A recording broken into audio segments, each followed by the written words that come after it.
And hello everybody, thank you very much for joining us. This is the Invictwitch crew. I am your storyteller Elk of Ash, and we have Arthur Shuster, played by Culture Shock.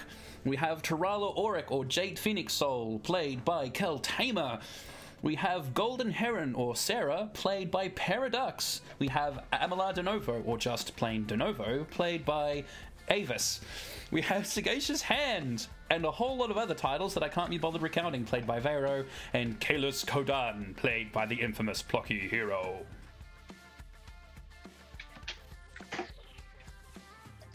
Now, today's session is going to be an interesting one, because as you can probably see from the lights coming up across the board there, the crew have been in a little bit of a sticky situation, and they're looking to try and rectify that as best as they can.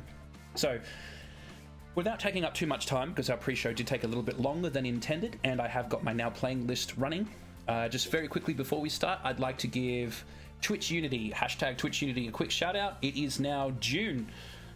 For the month of June, Twitch Unity is doing a support campaign for LGBTQI plus content providers, so you can check them out on their website and find out what kind of content they're putting out there and give them a little bit of support, because I mean their work is good, so why wouldn't you? Also, that also means that we have this.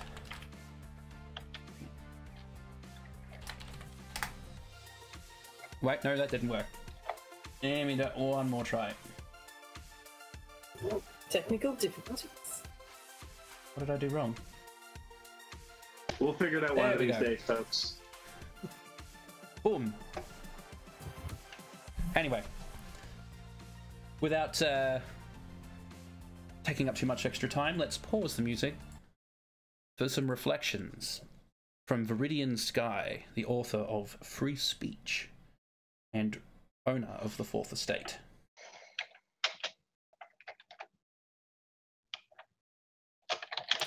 This edition is titled Vengeance is Violence. There exists throughout the Immaculate Order following states a law which makes it blasphemy to deny or to doubt the divine inspiration of all the texts. In some prefectures of the Blessed Isle, it is punished by fire at the stake or rack or the wheel.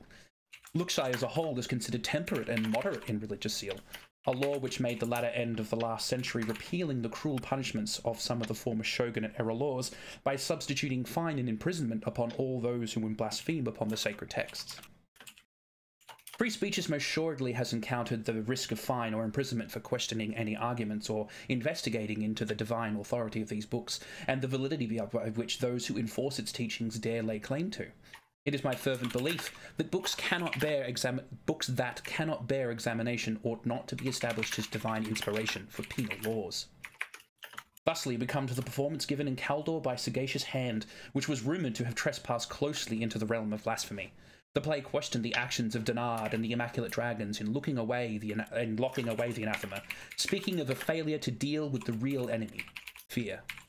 It insinuated that the dragons and princes of the earth have been defeated by their fears despite any apparent victory. Before any retribution for such slanderous words could be taken, however, the unnamed Sohai at this performance referred to an obscure text of which the Fourth Estate has confirmed the authenticity, in which Sextus Gilus has raised this very notion on the idea of blind faith and the fallibility of all, including the possibility of such within their own transcendent nature. This isn't just the mad ravings of an unhinged Sohai, nor is it merely another inflammatory performance perpetuated by one of the realm's most public and vocal detractors. These teachings can be found in the Immaculate Texts themselves, which seem to have given rise to a performance which has resolutely resounded in the hearts of all those who follow the faith. It has given rise to the call for compassion, a virtue that is contrary to the actions of those who resolve themselves to the wild hunt. I do not really appreciate the infamies that have been committed in the name of religion until I saw the iron arguments that the wild hunt used. I saw the thumbscrew, 2 little pieces of iron through each end a screw uniting the 2 pieces, and when some man denied the authenticity of the text, or maybe said, I do not believe that Denard holds the anathema back under the sea itself, then they put his thumb between these pieces of iron, and in the name of love and universal forgiveness, began to screw these pieces together. When this was done, most men said, I will recant.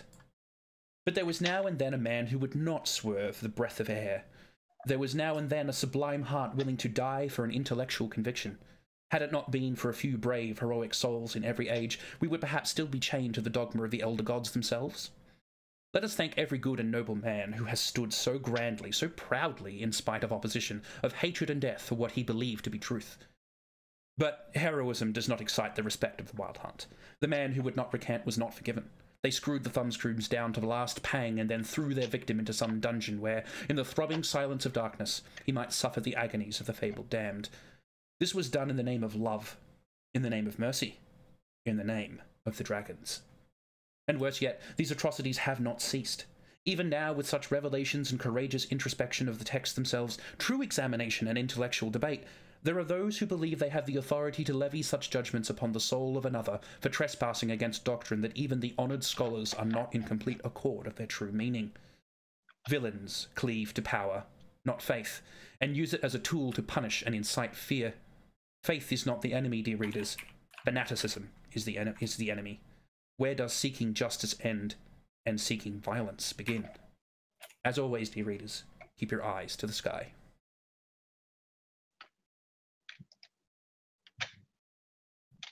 Bam.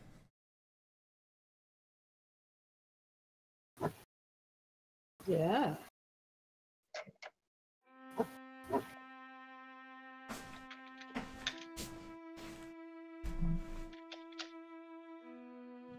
Where we last left our crew, Sarah had been rushed down towards the city gates by Jonas Orc in an attempt to forestall a ritual that would keep the gates of creation open to the Shadowlands, even as night fell, allowing people to escape if the need be.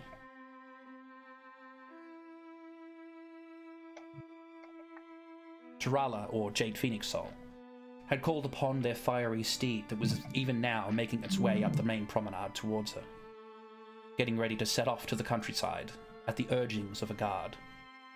A guard that was part of a retinue ready to arrest Sagacious Hand and take him prisoner for the crime of poisoning Soren Medish, the Promissary.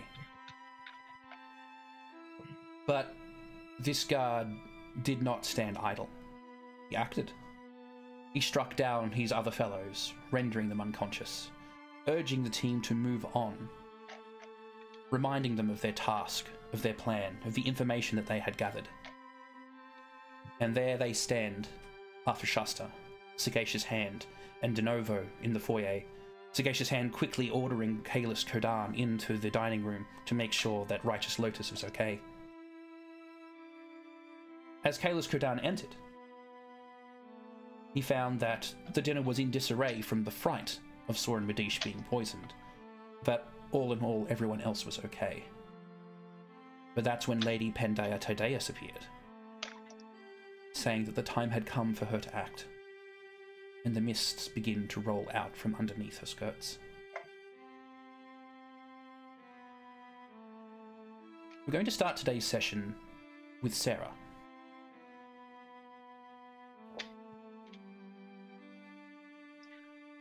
The stone rock that Jonas has created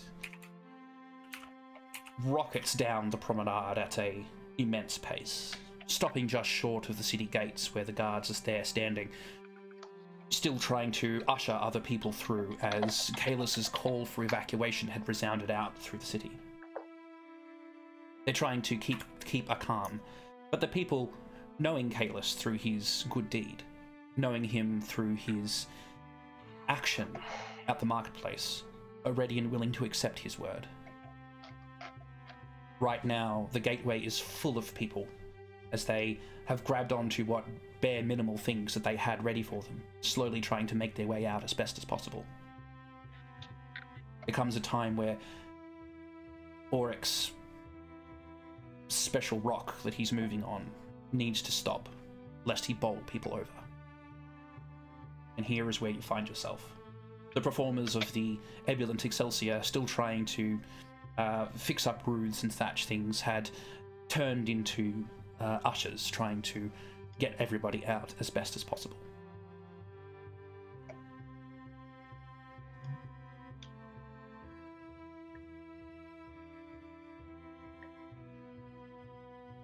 We're here now, young lady.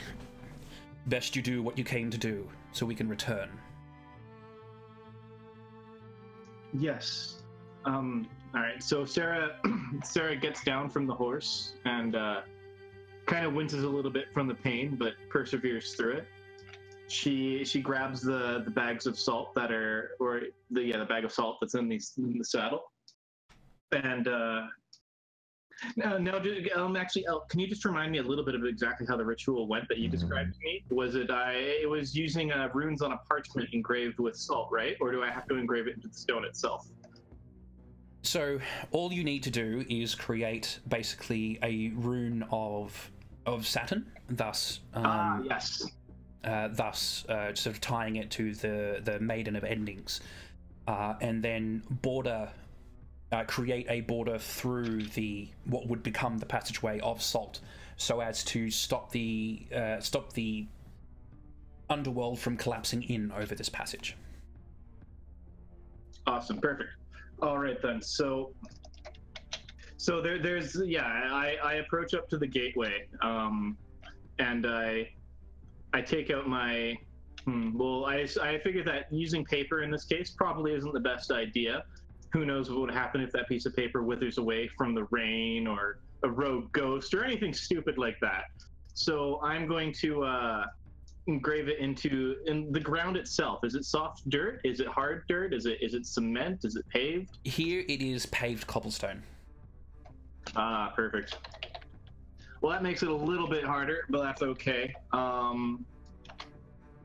will get a make-do chisel from, you know what? Yeah, I'll just grab any form of stone I can find and use it as a makeshift chisel, so I can engrave out in the stone itself, because I figured that would probably be the best. I know it'll be a little tricky, but as long it doesn't need to be perfectly etched in. It just needs to be the markings itself.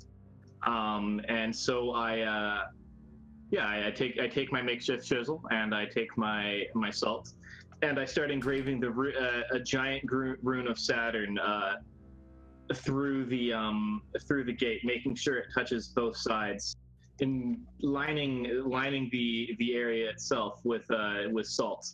And then after engraving the Saturn on the ground with the salt kind of over the etching itself, I take the remaining salt and I create a line of the pathway of the gate to make sure that the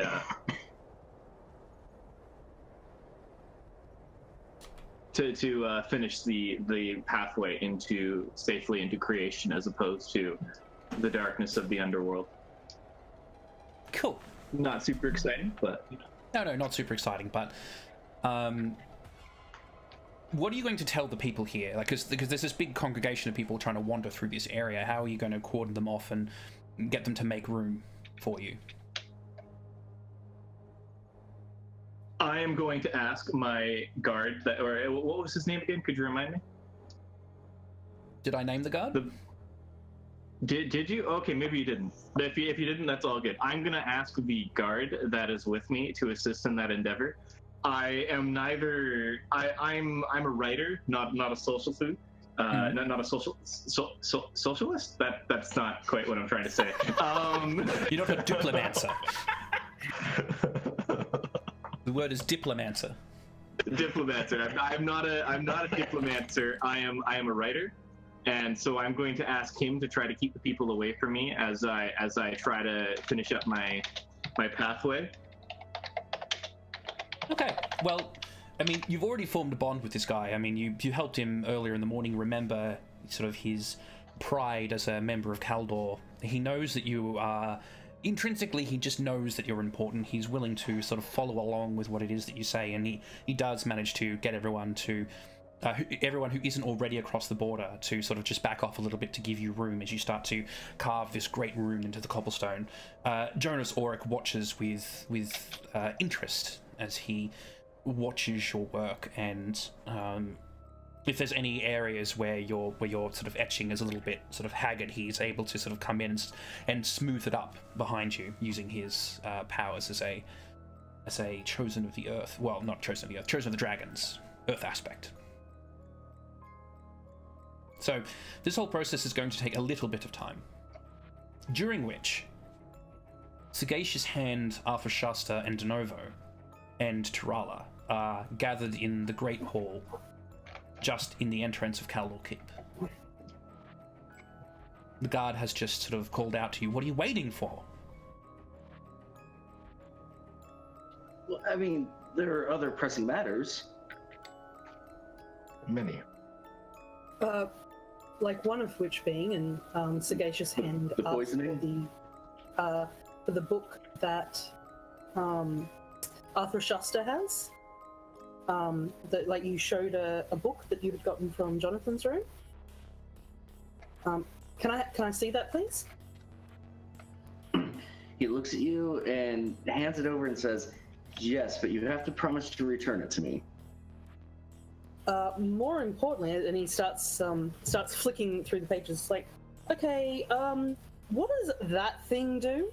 And holds up an image of what was thrown towards him for Tirala to have cut in half. Huh. Like, I'm assuming it's going to be in there somewhere for him to. Yeah, it's in fact it's bookmarked. I established that earlier.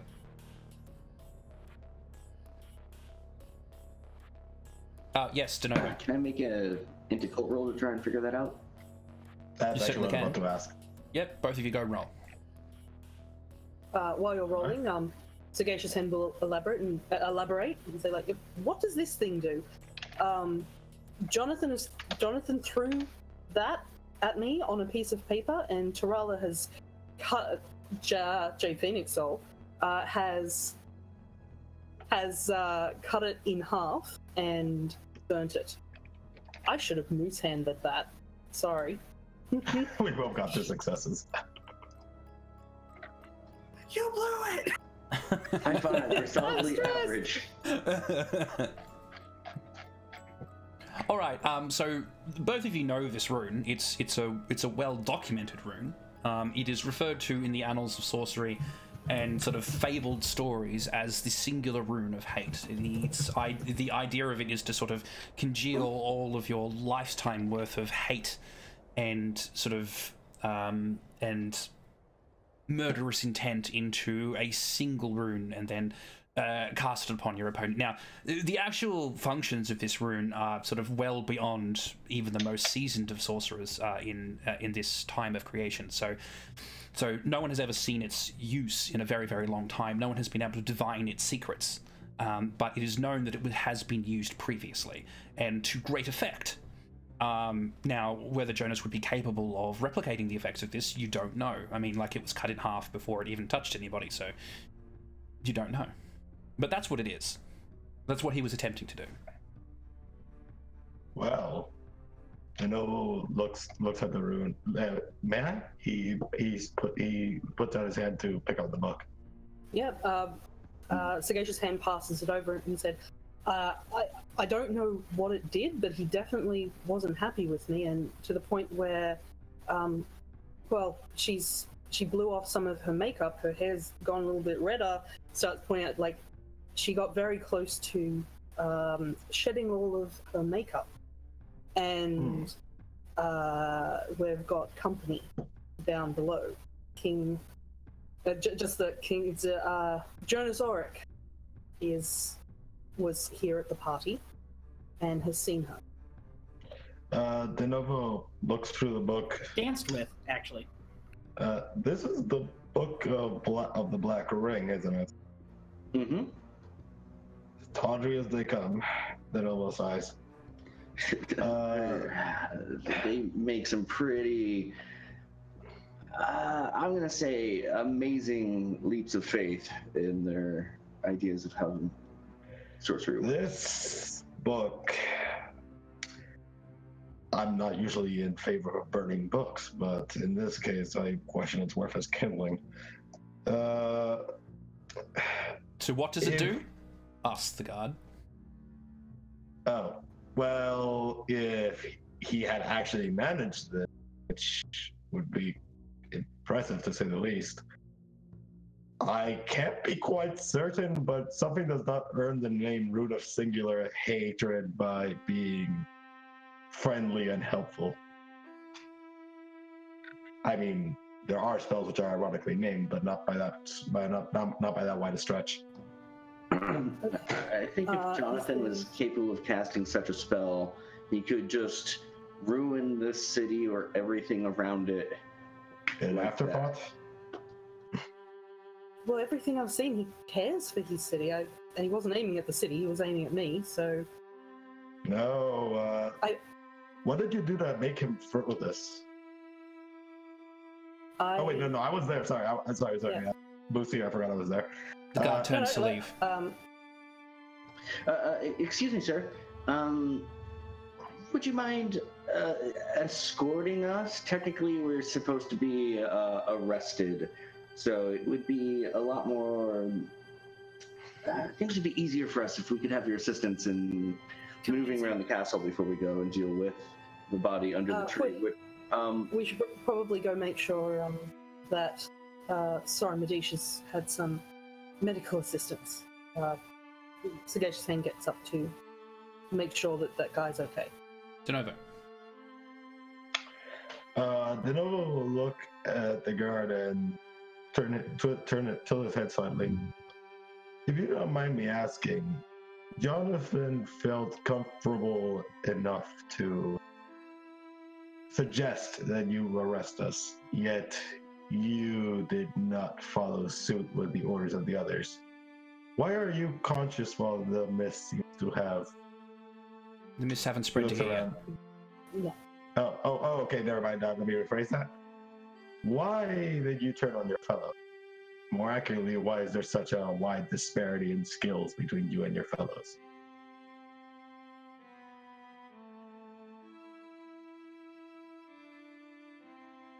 Maybe you should ask him. And he just points past Sagacious Hand.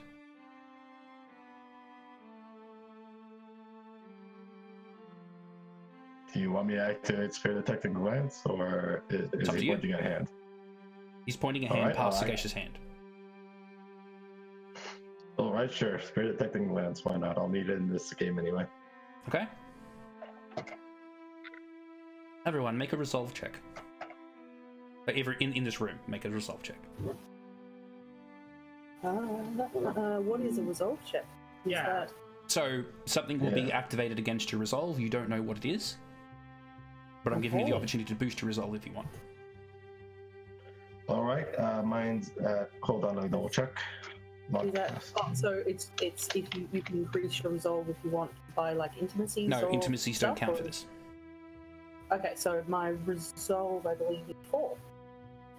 I have a resolve of 4. I guess I will spend a willpower. I will resolve. Wait, Elk, just because of the way my resolve works, if it's something trying to make me feel a certain way about something, then my resolve is 6. But otherwise, it's a resolve of 5. It's not trying to influence your emotions.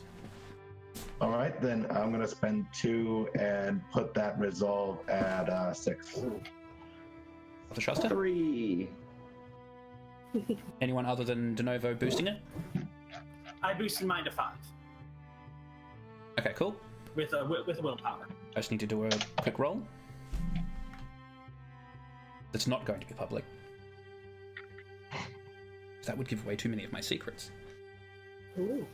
By the way, how many hours has it been? Because I know we're supposed to regenerate 5 motes per hour, but last time I checked, we haven't regenerated motes since we started the game, this game period. 1 hour has passed, so you should have regained 5 motes from being within performance. Anyone who's in combat will understand. Alright, perfect. Yeah. So a lot of you turn to see what's behind Sagacious Hand. And there's nothing. Not even a spirit. And when you turn back, the guard is gone. His armor and garb discarded to the ground and empty. Oh, well, that's troublesome.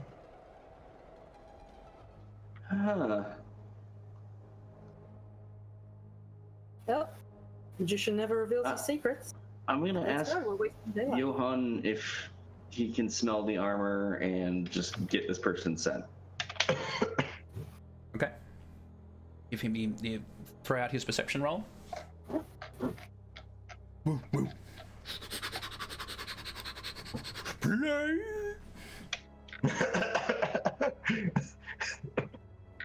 Do you have Scooby snacks to offer him? Only thing good about that movie was that friggin' dog. What movie? I can't say it live on stream. I'll ask me afterwards. All right.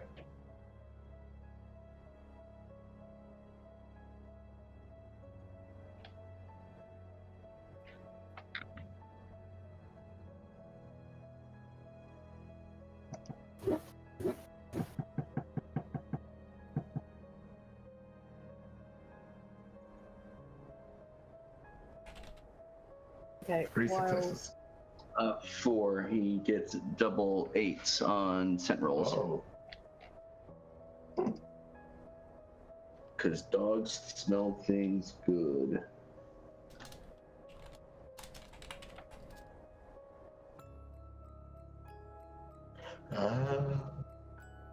But yeah, I think we should deal with that poison victim.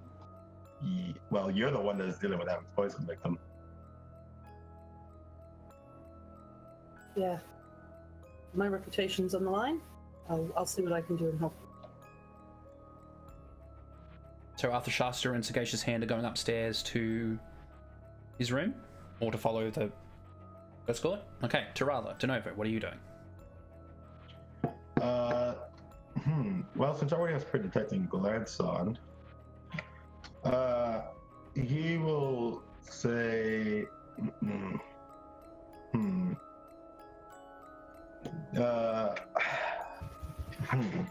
he's going to walk over to, he's gonna walk over to the, is there anything that's mostly composed of metal in this room? I'm sure you could find something. Feel free to stunt, whatever you like. There's the banisters, although they're probably made of wood. There's metal around. All right, he's going to start walking around the room and more or less picking things up and toss and breaking them. His hands sort of shifting with traces of essence as he snaps things apart and begins pulling the metal together and starts just shaping it into knife-like figures. Okay. How many of these roughly do you want? He is going to make roughly, moose ears. I'm thinking about 100. How do you guys feel about that number? That's a number. You should make 1,022, just like the steps up to the shrine. That actually wouldn't take long for him. It takes about like a second to make a knife. All right, sure. He will aim. Wait, he doesn't know how many steps there are, though. Sagacious Hand would have mentioned it as we're walking. All right. He will make 1,022 knives, but it isn't like it's weird to see. It's like he's not even really thinking about it. He's pulling the shards of metal, and almost as he lets go, almost as the metal passes through him as he tosses it back, the heat and slight shifts of his fingers almost mold them into knives as he's throwing the shards of metal away. Can you afford Craftsman Needs No Tools 1,022 times? No, but I have the merit you gave me. Yes, that just makes it a simple project. It doesn't make it instantaneous.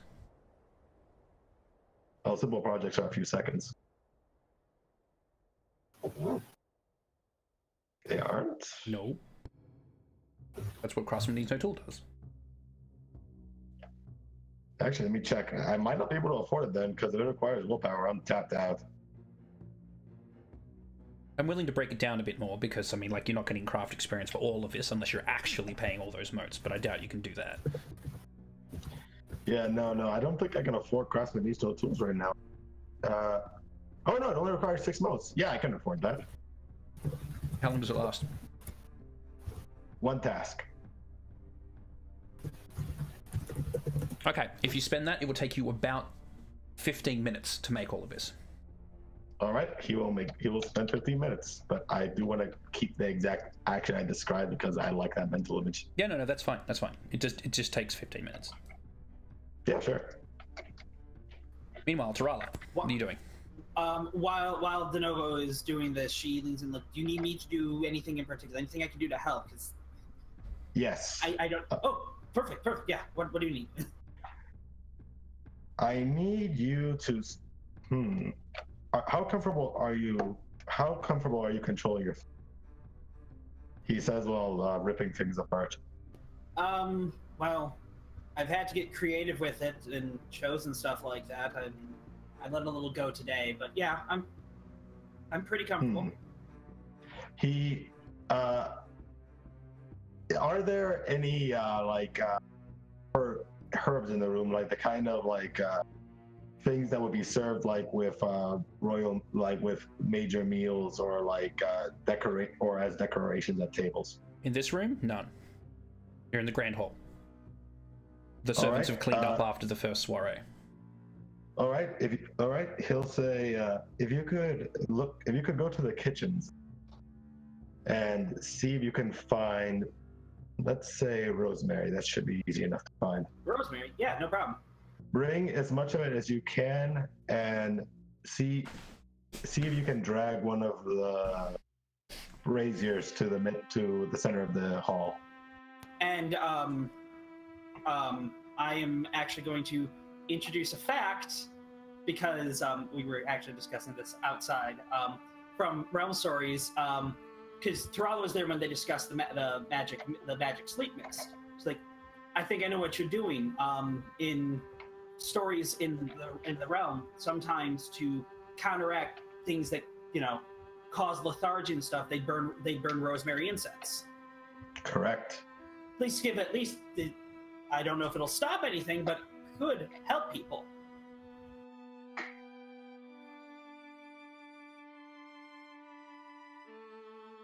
So, would that count? So what's the fact? What's the actual fact you're trying to introduce?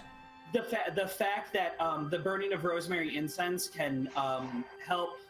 Well, the scent of rosemary helps liven person spirits, makes them more resilient to things that cause lethargy or sleep. Oh, okay, cool. Yep. Difficulty 1. All right. I'm not going to bother spending motes on this one.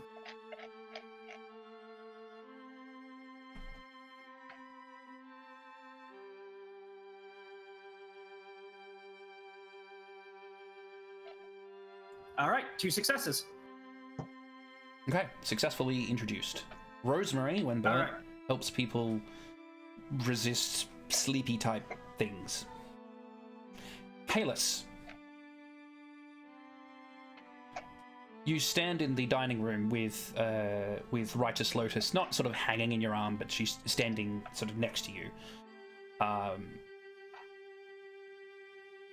Lady Pandea Tydeus has made her announcements, and you can see these mists starting to sort of unfurl from underneath her skirts as they start to wave and become mists themselves, as she's sort of slowly dissolving from the bottom up.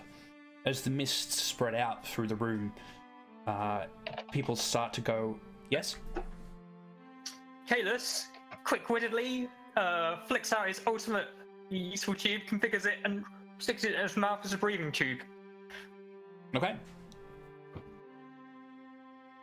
As the mists start to move through the room, the guests all start to go a bit glassy-eyed. Pandea turns to face you, as her form is nearing complete dissolution, sort of just waving away at the neck. Her face turns to face you. She says, Kalis, forgive them, for they know not what they do. Before she finally disappears completely.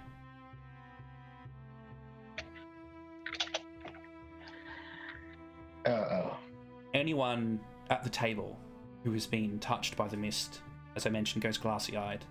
They start making excuses, feeling tired, and get up from their seats and start leaving. As it spreads out, it nears you and Righteous Lotus.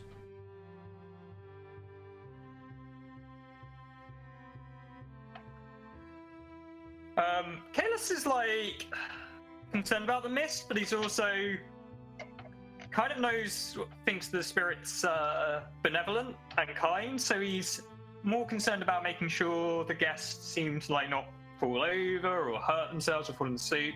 No, nothing like that. They just get up. Basically, they get up and they go to bed. Do I seem to be being affected by the mist? Has it reached me yet, or? I was giving you a chance to try and avoid it if you wanted to, but if you're happy for it to touch you, then I can describe what happens. How about Lotus?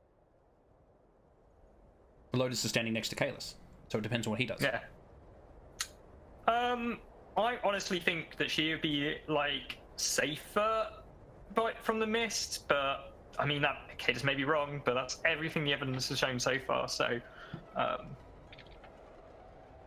just gonna stand and wait for the mist. I have faith in this lady and her kindness. Okay. The mists envelop you. You feel nothing, but the Lotus's eyes start to glaze over as she yawns and excuses herself. Feeling very tired, perhaps she should retire, and then just starts to turn and leave towards her assigned suite. Kalis will, Denovo, please be careful with the typing. Kalis will, like, make sure she makes it there safely. And I imagine this is kind of where the suites where Suresh will be placed. I imagine all the nobles and dignitaries are assigned sort of a similar area. So hopefully, by laws of coincidentality, bump into both Sagacious Hand and Arthur Shasta. It's like you read perhaps? my mind.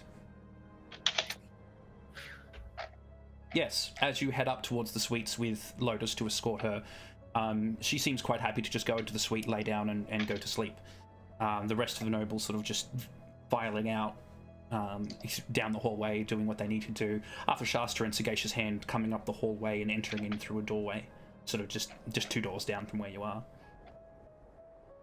Kalis will make sure, you know, she's tucked in, I guess, but and then do you have any medicine? Enjoying me? Yeah. You need to. I'm asking you if you have any medicine. No, I'm just asking. No. Okay, that's fine. Never mind then. I'm not gonna like smother her with it, like just like making it clear. Like it's not like now you rest forever, Lotus.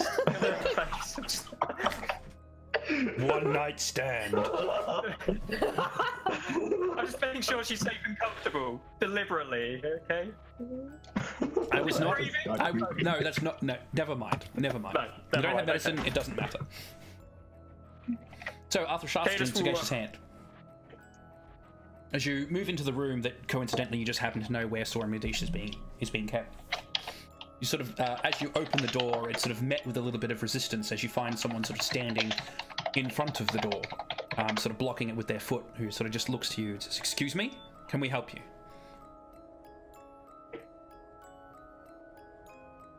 We're here to help. We heard someone was poisoned. Yes, poison, but everything's okay. It's in hand. It's not in hand. You don't have an apothecary or any. You don't even have some sort of half-baked medicine man hopped up on magic mushrooms growing in the woods outside the castle. We're probably the closest thing you have to medical experts in probably 100 miles. I'm sure the commissary will be fine. Thank you for your aid, but it is not required. De novo. So are they saying that the cure is in Sagacious Hand?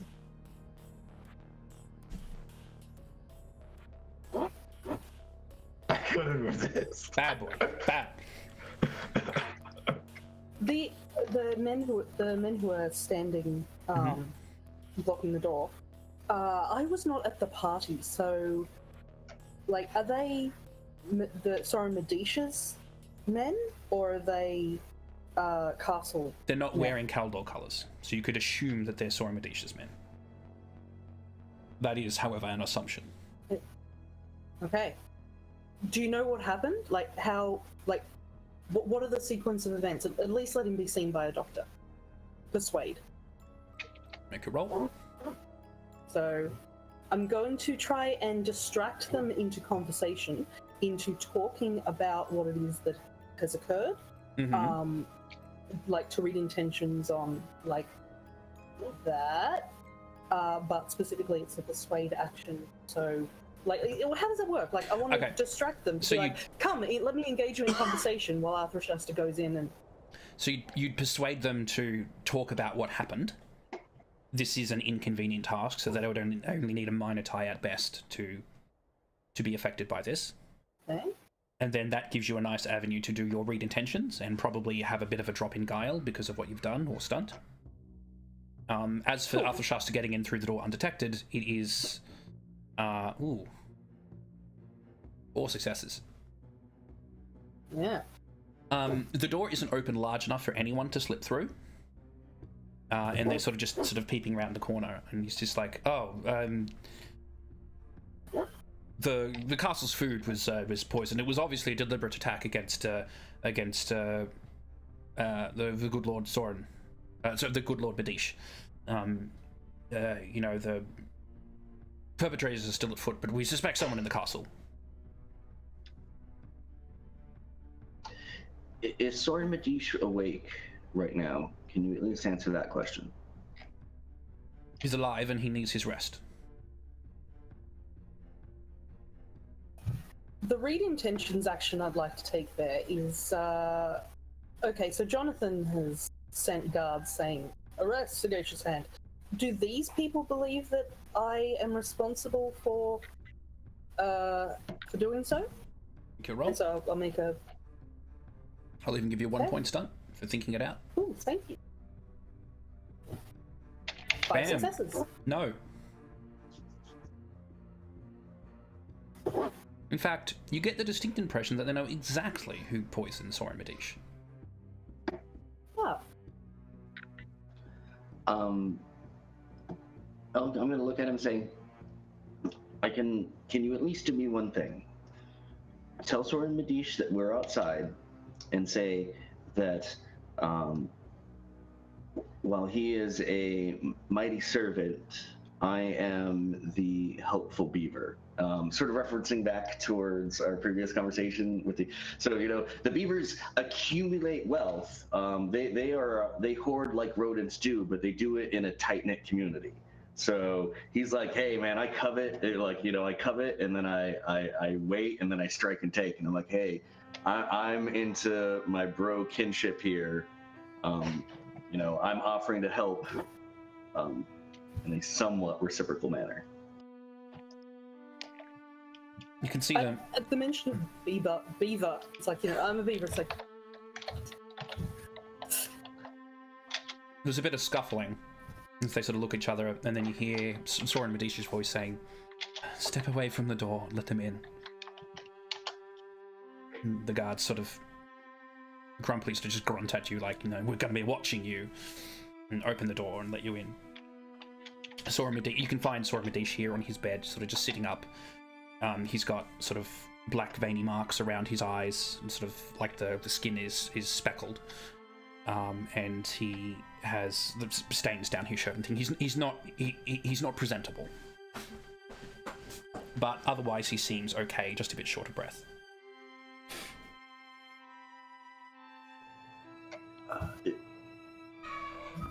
I'm just gonna start to rush over and start taking I'm gonna check his pulse. I'm gonna feel around his chakras. I want to do sort of an assessment of him. I'm not really going to ask consent. I'm just going to... He lets you examine him. You make a medicine roll if you like.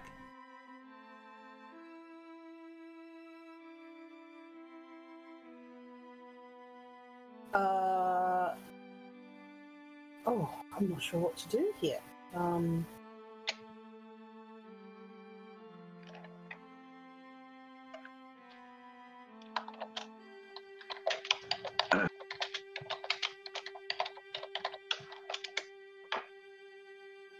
Yes, Kalis. If it helps you decide, Hand, you hear the thudding steps of Kalis, not too far from your location. Hey!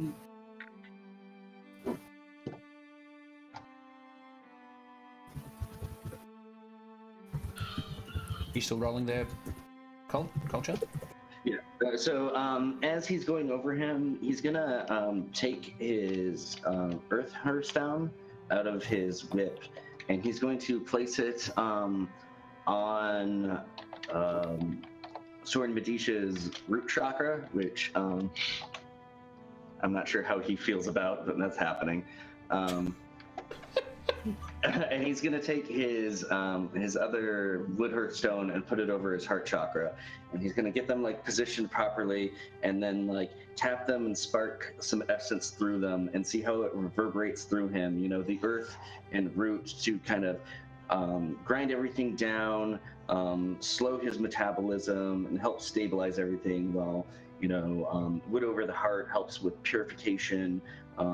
Balancing life and death, and he's going to see how the two essences sort of reverberate through his body to help get an assessment of what is throwing off, his alignment. Because for Arthashasta, poison's not just like a poison; it's a thing that disrupts your essence pattern. So he wants to see how this is affecting him on like almost like a essence-based level.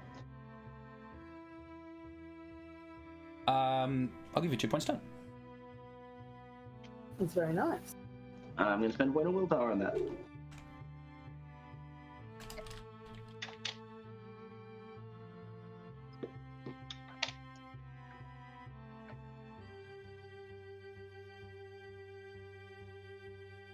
So 6 successes.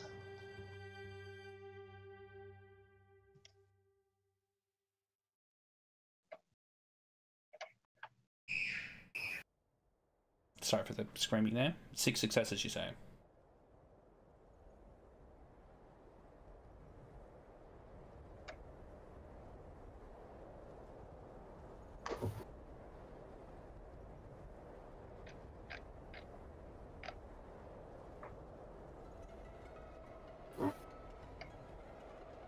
While this is going on, Sagacious Hand is going to kneel down beside Soren Medish as well, like a hand on the forehead, another hand on his, like reassuringly. It's like, so, what did you eat? And did everyone else at the table eat it? I don't know. I was just ate what was given to me and drank what was given to me.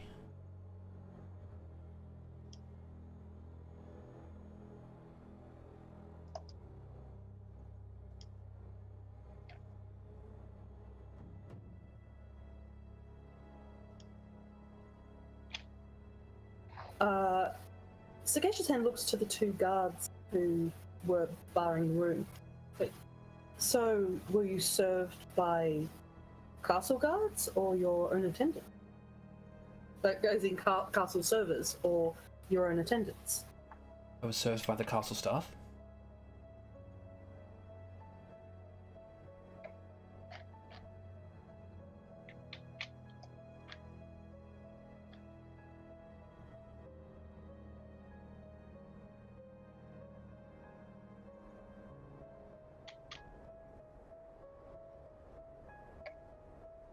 Do you think you'd be able to point them out if we were to, if you were to see them again? Which particular person served you? Sure, I can assist in whatever investigation you want to put underway, but I do feel not quite right.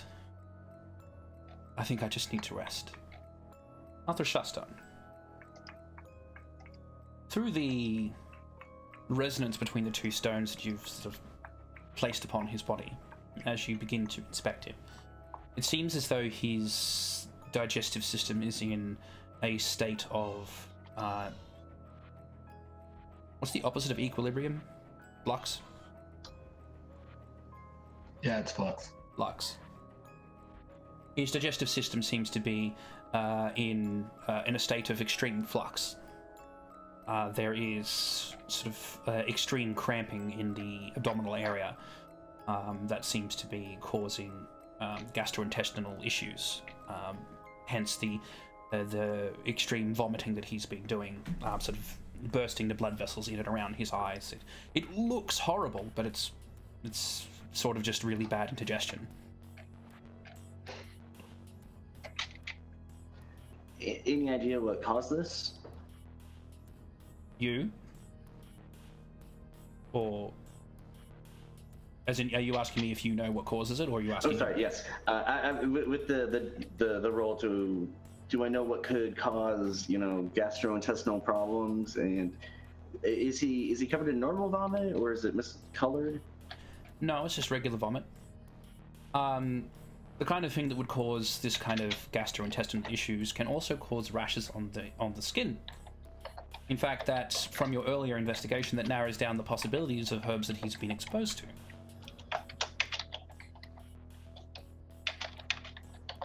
Did he poison himself? You're not sure, but it seems possible.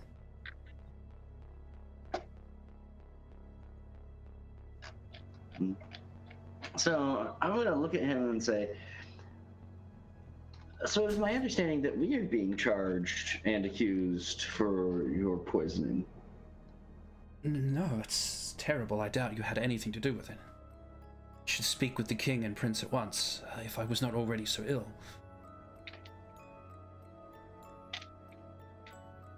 Read intentions. What is his motivation here? For the scene. Okay, you can try it. Go, give that a roll. I'm gonna give that a roll.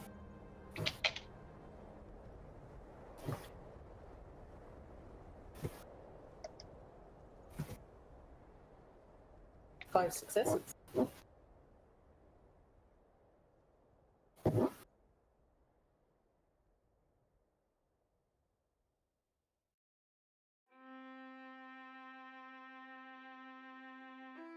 His motivation for this scene, as you can tell, is mostly he's capitulating because he believes that it will get you to leave faster.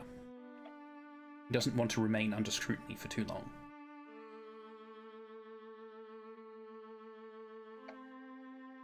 Meanwhile, at the gate, Sarah, your rune and the salt lines are finished. Is there anything further you'd like to do here, or are you going to head back up to the keep? Well, I'm assuming because you haven't mentioned it, the mist hasn't hit my area yet. Nope.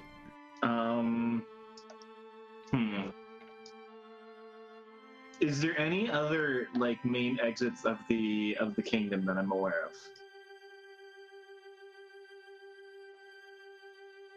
of?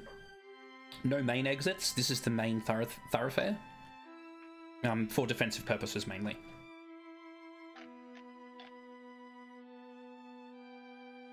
God, I wish I could almost use a totally different game spell and just light up an object or something, but I don't really have that power as a solar other than myself. I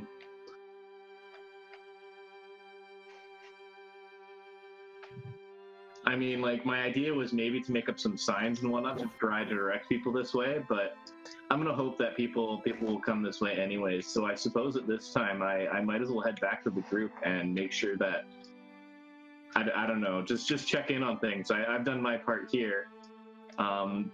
Really, all I can do is hope that the people come this way now when they go.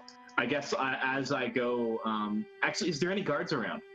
Yeah, there's those two guards that were posted here this morning who are still here. Excellent. You know what? I tell them to start going around the town and telling people to make sure that they leave through this gate after nightfall occurs. It's very important. It could protect everybody. They sort of nod, and they even give you a bit of a salute. They're quite happy to sort of take your word for it. Obviously, you know what you're doing. And they start sort of they go into their little guard station to come out with these large bells, and then just start ringing them like a town crier, and sort of walking up the promenade, asking everyone to calmly and safely evacuate through the front gate. Awesome. Cool. That's a much better job than I could have ever done. Perfect. Yeah, job well done. Let's head back to the to the banquet. And Jonas sweeps you back up into his arms, asking Miss Sarah to be careful. I will, thank you. Turns in place, sort of digs his feet into the ground and brings up another one of those large stones as it starts to rocket up the promenade towards the Grain Hall. Excellent. Excellent. Arthur Shastra to get his hand You hear another sort of on the door as the sort of guards go up to it and start telling whoever it is on the other side that they can't come through, but you can hear the unmistakable voice of Kalis Kadan. Muffled from his breathing tube that he's still holding, he's like, my friends are in there, I need to speak to them. I'm gonna look at Storm Medici and say, you should try to let him in before he takes the door off the hinges. He starts to sort of just rub the bridge of his nose, waves, and the guards let Kalis in. As Kalis walks in, you can see he has this odd contraption sort of plugged into his mouth and seems to be breathing through it.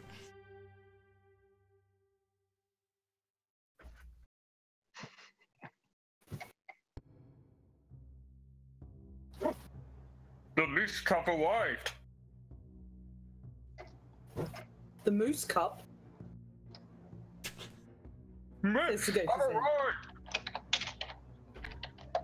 mists. Okay. Arrived? Are the mists actually in this room? Sorry? Like, and the mist. Kalis looks around. Yeah, the mist like, here. No. They're spreading very slowly. To the painting. Okay. They're spreading very slowly. They've already the mists have arrived in the dining hall. They've already begun to affect the people that have been dining there. What mists? The guards insist. More poison. The mists are protection from the old queen, Lady Tadaya, was it? You can see little wisps of mist sort of coming in through the door around Kalis's feet. Kalis puts back the snow, effectively breathing tube. As they come in, they curl around the feet of the guards and start to sort of quickly wind their way up as their eyes go a little glassy. They yawn and apologize to their lord, Soren Medici, as they feel quite tired. And he's like, you what? And they sort of just sit down in the corners either side of the door and just drop off as the mist continue to roll through the room. I believe we don't have much time. The mist precedes the darkness that comes, and I believe they protect against it, but if we are to resolve these problems, friends, we must move swiftly. Is there anything I can do to help with the poisoning? I have doubts about the incident. Sagacious hand lays a hand on this man's shoulder, like moving it from his forehead to his shoulder. It's like, the Prince of Kaldor knows sorcery, and these mists are going to put you into a lovely deep rest where you can regenerate. And just think of the fact that not only am I being accused of potentially murdering you, but it happened in his kingdom. So if you're not dead before you wake up, like, I'm just going to suggest reconsider your actions. Because we're going to have a conversation. His eyes go a little wide. The mists start to curl around his feet. As they travel up his body, his eyes go glassy. He excuses himself and just drops down onto the bed. Arthur Shuster. It looks like he just died. Does he have a pulse? No. What about the guards at the door? They don't have pulses either. Arthur Shuster is gonna look panicked as hell. He's like, you said these mists put people to sleep. These people are dead. De novo. I just have to say, this is the most polite curse I've ever seen. Okay. Like, everyone excuses themselves very politely. It's like it's a very polite curse. Tarala? I was just wondering if Tarala had managed to find any rosemary in the kitchen. Oh, yes, sorry, I'll get to you in a moment. Okay. Arthur Shasta, Sagacious Hand, you note that you are not affected by these mists at all.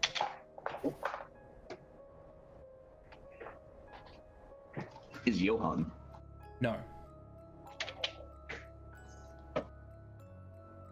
Kalis, where's Lotus? Kayla, seeing that the other two are fine, sort of collapses down his tube, puts it in there, looks a bit sheepish, maybe a little bit embarrassed. I made sure she made it to her room. There, she went to sleep, I presume, but she may be still like. Do you fear she's in trouble? It only happened a moment ago. We can go and see if we can help her. Shasta. Sagacious hand puts his ear towards the Soromadi who's just fallen asleep. It's like, is he breathing? No. In fact, as you lean down to try and listen to him, a faint sort of ghostly essence starts to partially raise up out of his body, as if his ghost is in slight, sort of just casting a slight shadow off the rest of his body. But it doesn't move.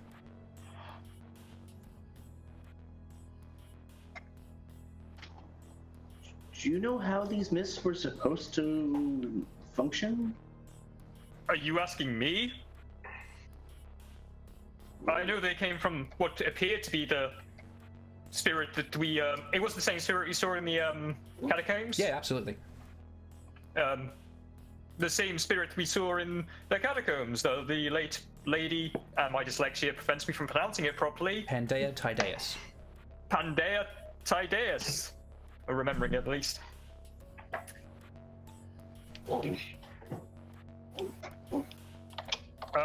Perhaps, I know of stories that to avoid spirits that plagued villages, people put on masks to hide or pretended to be dead. Perhaps this is how this gives protection for the years that it's been happening.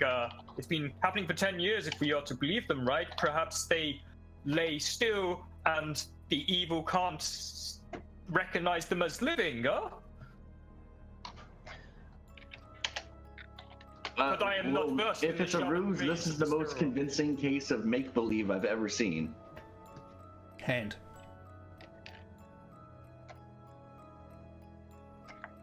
Days in another channel. I'm leaving her. Oh. You're back now, Vay. You were in a different channel. I don't know if that was intentional. So No, we didn't hear what you said. not. Hand, you were muting? Yeah, I was saying, you're muted, others? No, I wasn't muted. I apparently got flicked to a different channel. Sorry. Tarala, down in the kitchens, you can see the kitchen serving staff are sort of in a bit of an uproar. There's been word of a poisoning upstairs, and everyone's sort of just double-checking everything and triple-checking everything. While you're down here asking after Rosemary, the cooking staff just start going ballistic at you. You know, saying there's far more important things to be worrying about, and then these mists start sort of just rolling down the stairs, and as they touch people, their eyes go glassy. They apologize and they start moving off into their bedchambers. Oh dear. So she starts really frantically searching because I don't think any amount of slap is going to stop this. Well, you could try. I mean, she's too polite to try. So she starts like just going through all the cupboards, the things, everything, just trying to find the rosemary. She will leave a note in the when she gets done after lighting the rosemary later on, and like, I am so sorry about this. Rosemary was needed. You'll thank me in the morning. Okay, roughly 15 minutes has passed, so everyone who was glowing is your glows are being turned off, just so you're aware. Okay. All right. But yeah, so she is looking for rosemary. Is she able to find any? Like, she's just opening bottles, just smelling things like that. It's just trying to find. pretty quick and easy to find some rosemary. It's used a lot in cooking, cool. apparently. All right. So it is.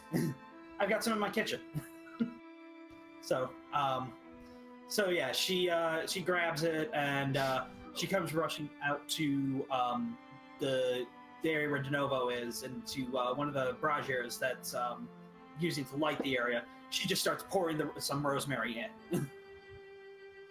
Sort of just hissles and crackles as this slight sort of incensey twirl of smoke starts to rise up from it.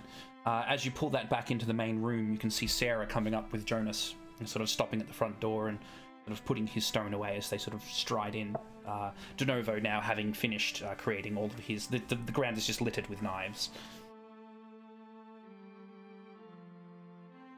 Your smithing skill went up by 1. What's going on to everybody in the castle? Sleep. Oh, so she got here? Mists start to roll in across the floor. And probably this will not fare well for us. We are strangers here. The spell was not made for us in mind. Well, Benovo looks at all the knives and does a quick head count. This should be enough. He walks over to Sarah. I suspect that Afrashashta will know what to do. Tell him the knives are prepared, although I did not have time to bundle them up. If you have need of me, you will find me at the Shrine of Formica. What do you plan on doing? Do you need any help? Are you in a fit state to help me at present? What are you doing? It just might be dangerous right now, so. Well,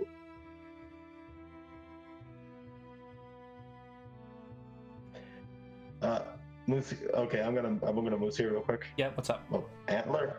Anyway, I'm thinking of going to the Shrine of Formica. Mm-hmm. For reasons which have been discussed off screen, and I don't think we want to go over on screen quite yet. No, that's okay. You can just say you want to go to the Shrine of Formica to have an audience with Formica. Yeah, alrighty. But my question is, does anyone think they need to know for the time being? I would like to run out of the room and kind of scream down to all of you, "They're not sleeping, they're dead!" I think you need that information. All right. De Novo stops and said, he shouts back, because Elk, I'm going to do an occult roll real quick if you let me to, because what you're describing is actually something that's mentioned in the core book, like a phenomenon that can happen. Really? So, yes. So I want to do an occult roll to see, because of De Novo's specialty, if he remembers this kind of situation. Give her a roll. Alrighty. While Sagacious Hand is running out of the room screaming out, "They're not sleeping, they're dead!" Arthur Shasta, Kalis, what are you doing? We should see to Lotus. I'm very concerned now. Oh God, yeah, we need to check our diplomat. Mission priority 1 was keeping her safe. I would like to stop by. Sure, give me 2 seconds. Yes, Arthur Shasta? Oh, so sort of dashing out of the room and sort of checking in on Lotus. You find her still on the bed, her ghost hovering about an inch above her body.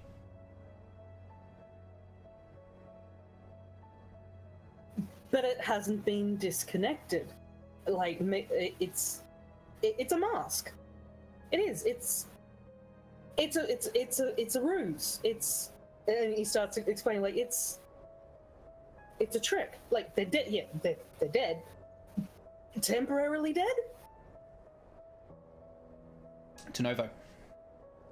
Okay, so I have my stunt. Mm-hmm. De Novo recalls incidents. I got 4 successes on the base roll, but De Novo recalls incidents of his encounters with hauntings and the kin, where he has thought he was hunting the Po of a dead soul. Po meaning the lower soul, the hungry ghost, that which is most base and made manifest upon death and guards one's remains. He recalls that at the end of his hunt, he found the ghost, but the woman to whom it belonged was still very much amongst the living. The ghost having begun to rise up from her body at night to stalk her foes. not by any willing means, but just motivated by her passions, and that he recalls other times encountering a similar phenomenon motivated by spellworks or other such strangeness. More importantly, he recalls that these ghosts can even appear harmless at times, but can be provoked at a touch or by other phenomenon. And he can't help but think that oftentimes these bodies were seemed dead in their rest. Okay. And out of character, I'll give you a 1 point out of stun for character, that. I'm referencing. All right, perfect. So I get to roll 2 dice, and I forgot to roll my specialty, so that's 4 dice because I doubled this. I spent 6 motes on this, so better. Hold on. 4. All right, so that's 3 more successes, so that's 7 successes total. All right. So what do you think this phenomenon is?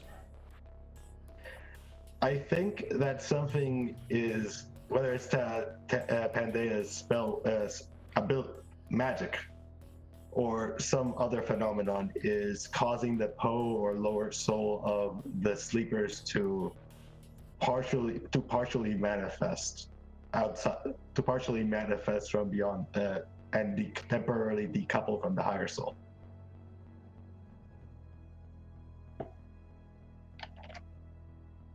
Yep. Take your roll bonus. Yes.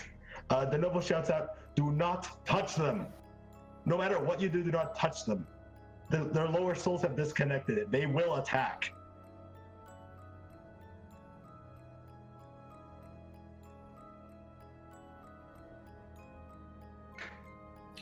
Kalis will cool down. Why would somebody do this? How would it protect them? It'll protect them because they are, for all intents and purposes, dead at the moment. But they will. But hungry ghosts are feral creatures. They're not the same as a ghost like Pandea. They're the lower soul, the passion. They've been made up. They're what you think of they're what most of you think of when you think of ghosts. They're angry. They're mindless, and they will attack to kill. Do not provoke them. Actually, leave them. We don't know if something can control them.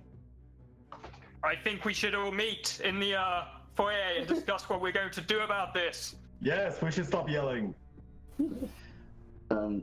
As we walk over into the little area to discuss, Arthur Shasta's going to pull over to Novo and Old Rome because he knows the least of the people here speak it.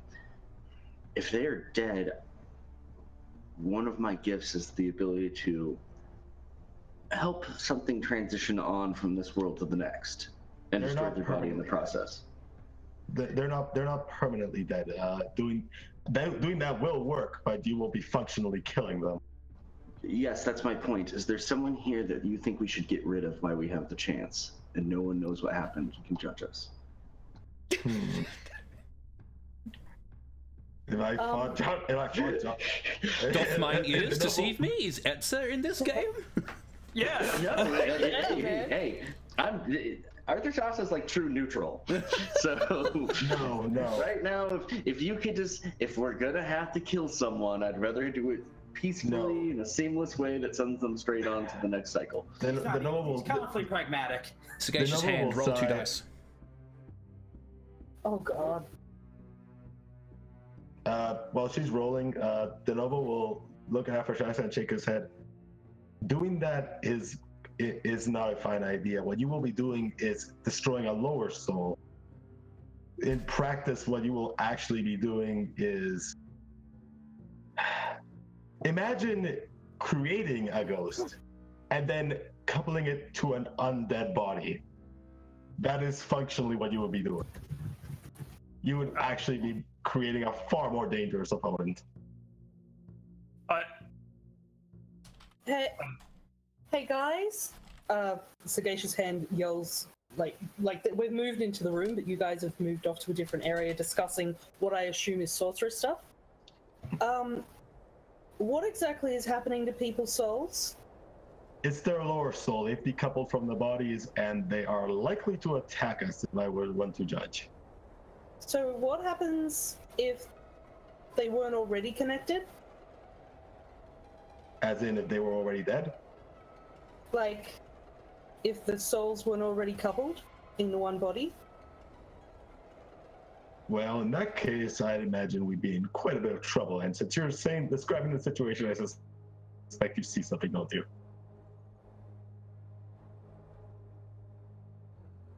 Are we thinking of Phoebus's body here?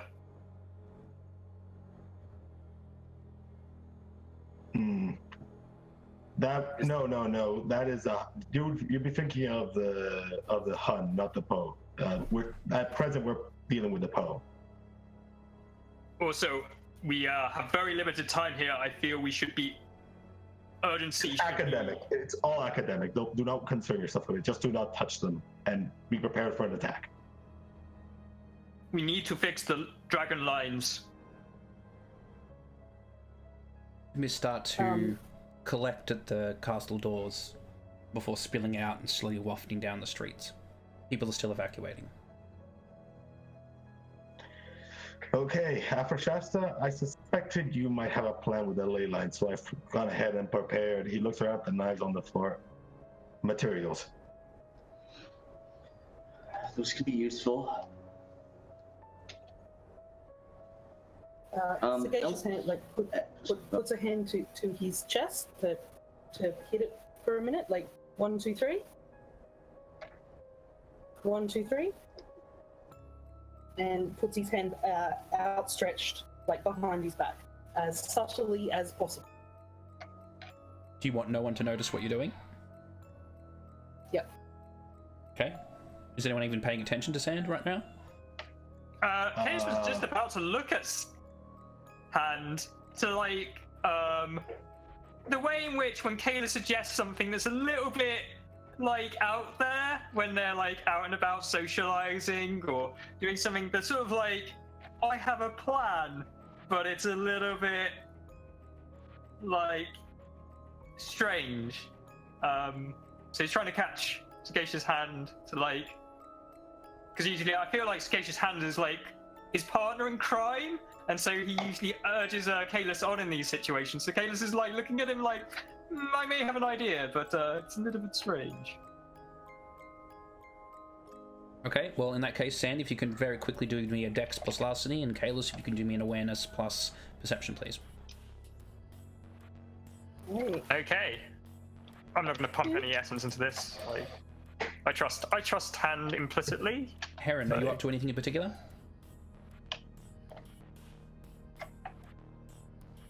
At this moment, not really. I'm mostly just on my guard and on edge. I'm not sure exactly what to make of the dead bodies, though I would say we probably shouldn't kill anybody. I would definitely pipe up about that.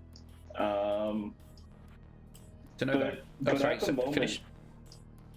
But at the moment, I'm mostly just waiting for the Dark Shadow to come out and tell. And actually, I would audibly say, everyone be on your guard. The real danger will show up soon. DeNovo.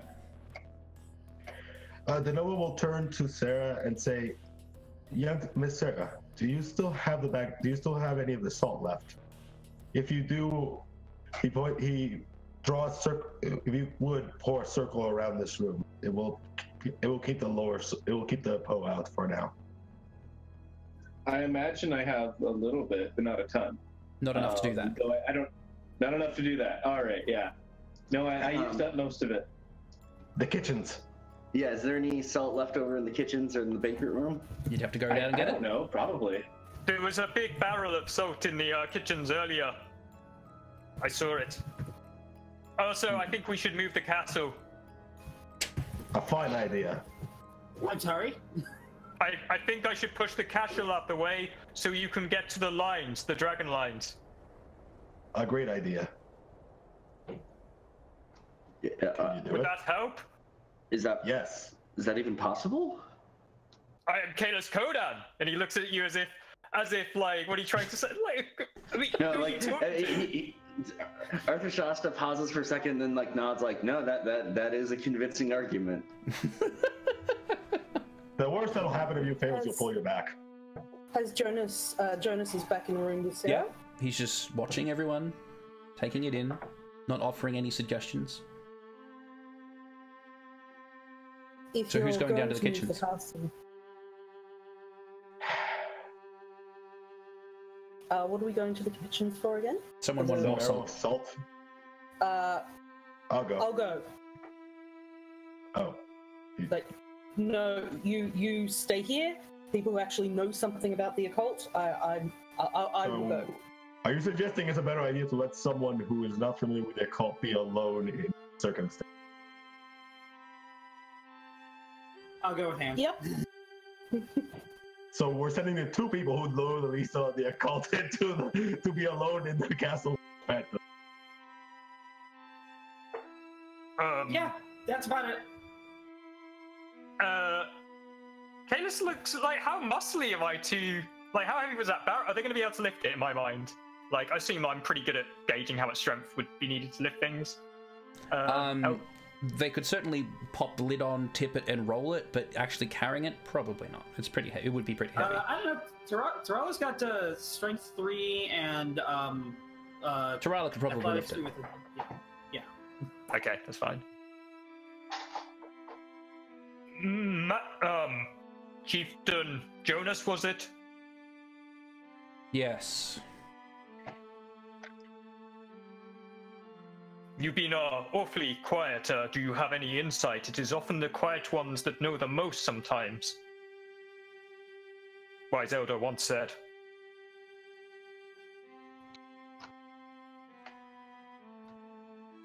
I'm afraid right now I'm a little out of my element. I promised Sagacious Hand that I would help in any way possible, so please direct me as you need, and I will assist in any way I can. If somebody was to move the castle, could you help in any way involving that? I saw you move the earth itself to move Miss Sarah quickly. Can you talk to the rocks of the castle and tell them to be friends and stick together? Aside from your pedestrian understanding of my capabilities, I believe I could help assist, yes. Forgive my ignorance. I am not a full shaman of the ways. I am young in this path and still learning the way of the world. He sort of is taken aback a little bit. You see him almost sort of step back, and he's like, I apologize. I did not mean to speak out of turn. You're quite right. That was overly harsh of me.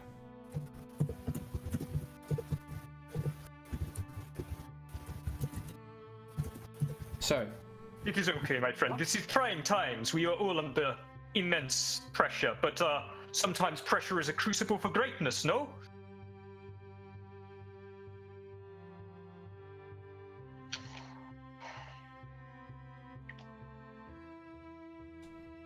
Are you buffering, or? I'm just wondering what everyone's going to do. That? Did you hear what I just said a second ago, or did it come through clearly? No, sorry, I must have missed it. Sorry. I said, we are all under pressure, friend, but great pressure can sometimes be a crucible that brings us to greatness, no? Oh, right. Directed at Janus. He said apologize, I say no need to apologize, but like pressure can create under stressful circumstances. Sometimes we bring he sort of taps the foot on the ground and concentrates a little, seeming to be gathering information. And then sort of walks up to you to pull you aside to discuss, what it is exactly that you're suggesting that they do. And he's sort of telling them about the substratum of the castle, how deep it goes into the earth around it, but that the ground in this kingdom is already sort of quite sort of brittle, slushy, or maybe ashen. So it's not going to be hard to uproot it if they can get enough leverage and strength behind it. But while he could sort of reinforce the castle, he doesn't have the kind of power to shift something even made of earth this large. So what you are saying is that it is kind of like a castle-shaped plow, and the ground is soft. We could till the earth with the castle. What a strange thing to take away from what I said, but I suppose. Are you planning on moving it? I am going to push against it really hard, and then it moves. That's usually how things work with me. It's my understanding that the circus down the front has several large beasts of burden. Wouldn't it be simpler to just tether them somehow? Probably take too much time, and time is ticking away. We only have till morning to solve this problem, and such a performance takes time to set up. As spectacular as Hand is, sometimes they need the help of time and preparation. How tall is the castle? Maybe 4 to 5 stories. Right. I don't know where they are, but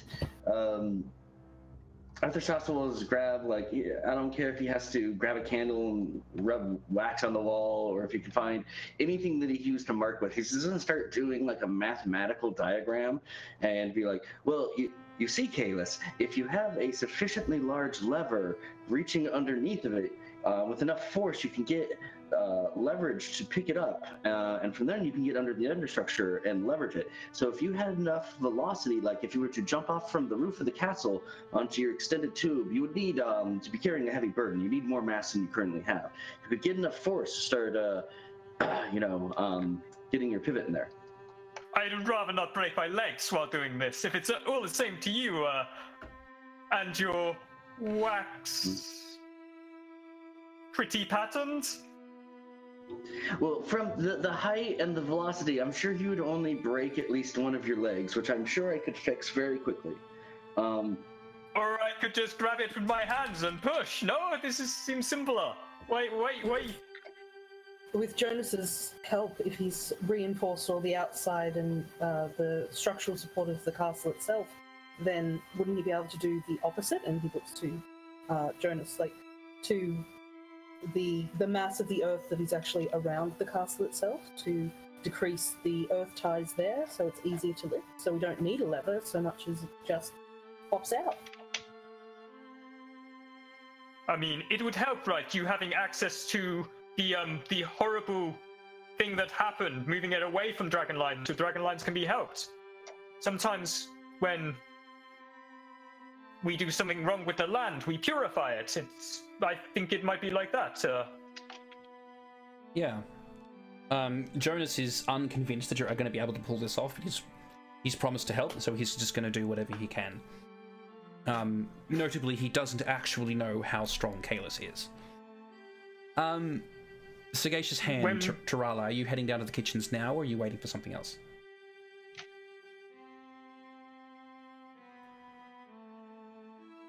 I mean, I'm okay with us doing that. Hand? Yep. Denova. No, it's fine. Okay. So you guys are heading down to the kitchens. Kalis and Jonas are going to go outside and start this Move Castle project.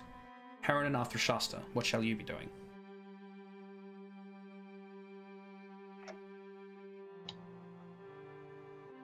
Well, I'm going to assist with the repair of the dragon lines when they move the castle, right?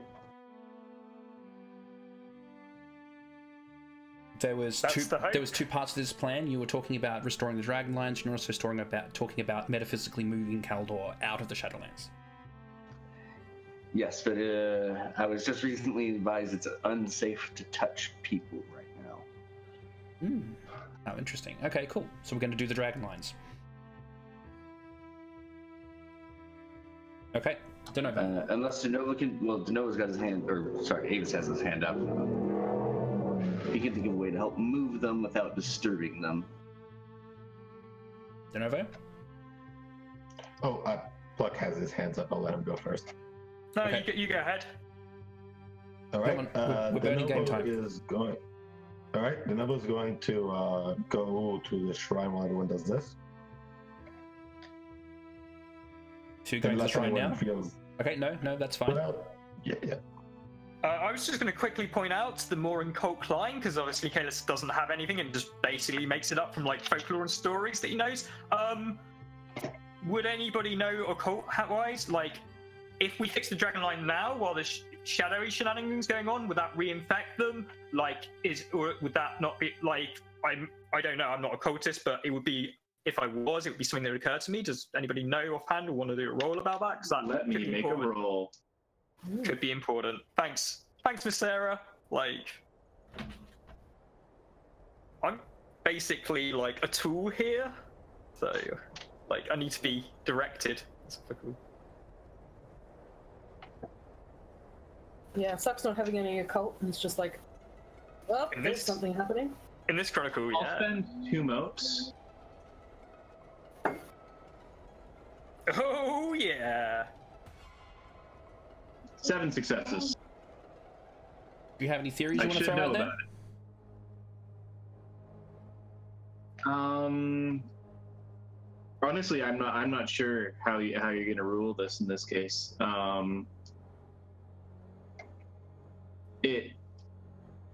mean, me as a player would have my doubts, to be honest, that we'd stop the Shadowland from forming or anything, but just by moving it. Or, heck, I would actually be worried we'd be affecting the ghosts and the bodies somehow.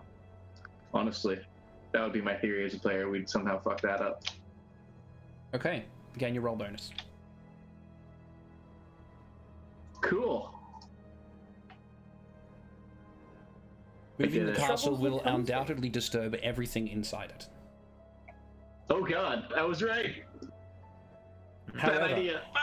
However, because this burgeoning Shadowlands that has been created, and because of the facts that have been introduced by the players in previous sessions, if you're able to reconnect or reconnect the dragon lines back to where they were prior to the failed ritual that underwent and started this whole disaster in the first place, then essentially the effect of the ritual failing will be essentially reversed. It won't cure the whole kingdom, because there's something else at play there, but it will at least make Kaldor City not a Shadowlands anymore. Does anyone, and I'm going to throw this out to anyone, want to have a guess as to perhaps why Kaldor is slowly turning into a Shadowlands?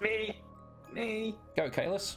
Is it because some sorcerers cast some ritual that like declines the fertility and prosperity of the land?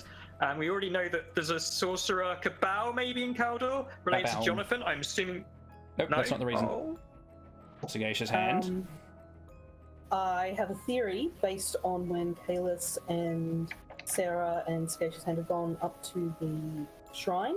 We saw the goddess Formica giving their blessing to the Tardaeus family.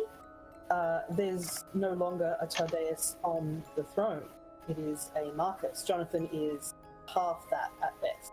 So I think that the blessing of the goddess, because they all had the exact same, eerily the same golden hair, that it has something to do with actual bloodlines tied to the land, and it's now out of alignment. Nope. Back down. Anyone else want to try a guess before I give the information to Heron for her successful roll?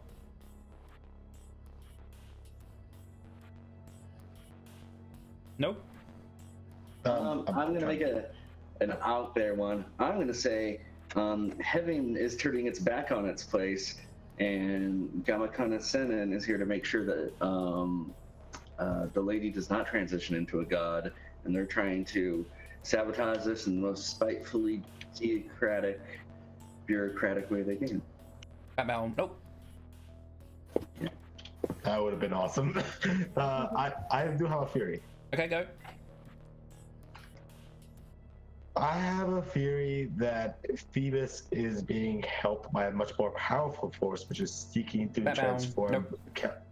Oh, all right. So what's the correct answer, Elk? What have we just learned about what Pandaea Tydeus is doing? She's decoupling this. To protect the people of Kaldor City, they die every night. Oh. And have been doing so for the last 10 years. Oh, that'll do it. that will do it. To put it lightly. Yeah. So, because everyone gave it a go, anyone who hasn't already got their expression bonus, I'll give it to you now. Oh, thank you. Cool. Also, don't mind this dice roll.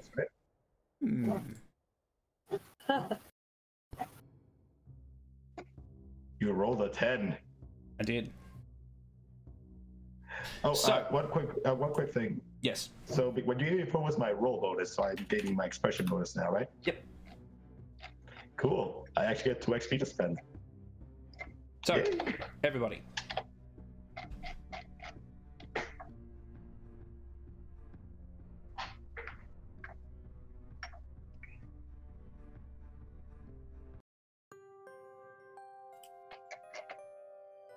De Novo heads down towards the Shrine of Formica. Kalis and Jonas Auric head outside, discussing the parameters of what they're about to try and do. Arthur Shasta finishes sort of waxing out his plans, running them by Heron, and the two of them sort of colluding over what exactly they can do to try and repin the dragon lines back here. Tarala and Sagacious Hand heading down into the kitchens, searching through the assorted barrels and such, trying to find one full of salt. Takes them a few minutes, but they're able to find one, sort of opening it up. Yep, this is a big barrel full of salt. Closing it. And they pick it up to take it back upstairs. One of these groups of people are about to be attacked. And we'll find out who after the break. Thank you very much for watching, everybody. We're going to have a quick 10 to 15 minute break. It'd be much appreciated if you could keep watching after the break. If for whatever reason you do need to go to bed, because I know it's late for most of the people around the world, then these do go up on YouTube. If you can find my YouTube channel, which we'll put a link into the doobly-doo down below, so that you can catch that. You can also catch up on there. There's a big playlist of all of our sessions to date, if you do need to catch up as well. So thank you very much for watching, and we'll be back in about 5 to 10 minutes.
And welcome back. Thank you very much, everybody who stuck with us over the break.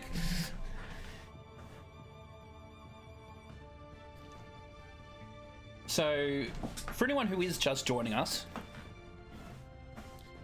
our band of heroes here. Are we heroes? I mean, we were discussing killing people earlier, so I've lost track. Oh, a hero doesn't kill people, and I think most history's heroes need a stern talking to. So... Puckish rogues? Sagacious Hand and Tarala are down in the castle's basements area, kitchens, looking for barrels of salt, and they've managed to find one. And they are in the process of just trying to move it back upstairs.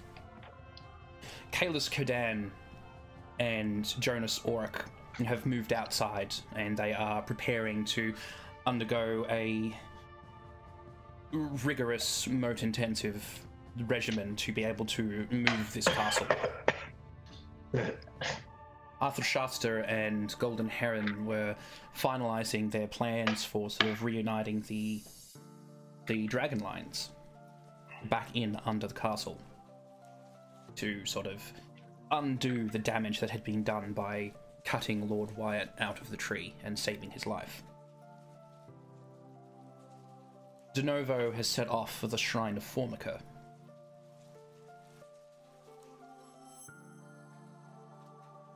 Yes, De Novo?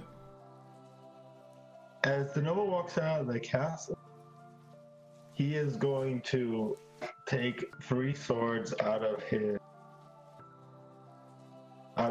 pack, and he's going to stop at the foot of the palace and drive all 3 of the swords to the ground. And then with a cutting gesture, all 3 of the swords will basically splinter, and the metal is going to course towards him as he invokes the name of Passia. He's going to initiate a sorcerer's shaping to activate his control spell. Oh, okay. Spend your metal power, I'll give you a 1-point stunt and make your roll. Alright. Hold up. Where I was breaking the swords as part of De Novo's sorceress initiation. Mm-hmm. And just let me pull it up real quick for reference. Yeah. Here we go. You don't have to read it out. Basically, yeah. So he gains 1 SM for each. So he has 3 SM to start. And my goal for Invulnerable Skin of Bronze, if I'm remembering correctly, is 20. So actually, I'm just gonna break the rest of the swords, which is I think I have 6 swords left in my inventory, so that's 6 to start. So I need 14, and my base is 8, so it'll probably be more than 1 roll. Hold on. Dice rolling. I want this. Copy, paste. He's going to spend 1 month, so it's 9. So his first roll gets him 8 of the motes, so he's at 14. He needs 6 more. Just make the roll again. Real quickly. Alright. Just we know how long it takes. Alright, cool. Alright, just 1 more. Alright. And Invulnerable Skin of Bronze kicks in, and the broken steel will basically overlay the Novo book, and I broke 6 swords, which is 6 sorceress motes each. 1 sorceress mote each. Okay, cool. So, as De Novo is sort of leaving out the front of the castle and sort of just planting these blades in the ground, making a cutting gesture, the metal sort of surging onto his body as he's sort of the might of Passiop sort of passing through the land and etching up into him. Arthur Shasta and Heron have sort of finished their plans. What are you going to do to pull the dragon lines back here?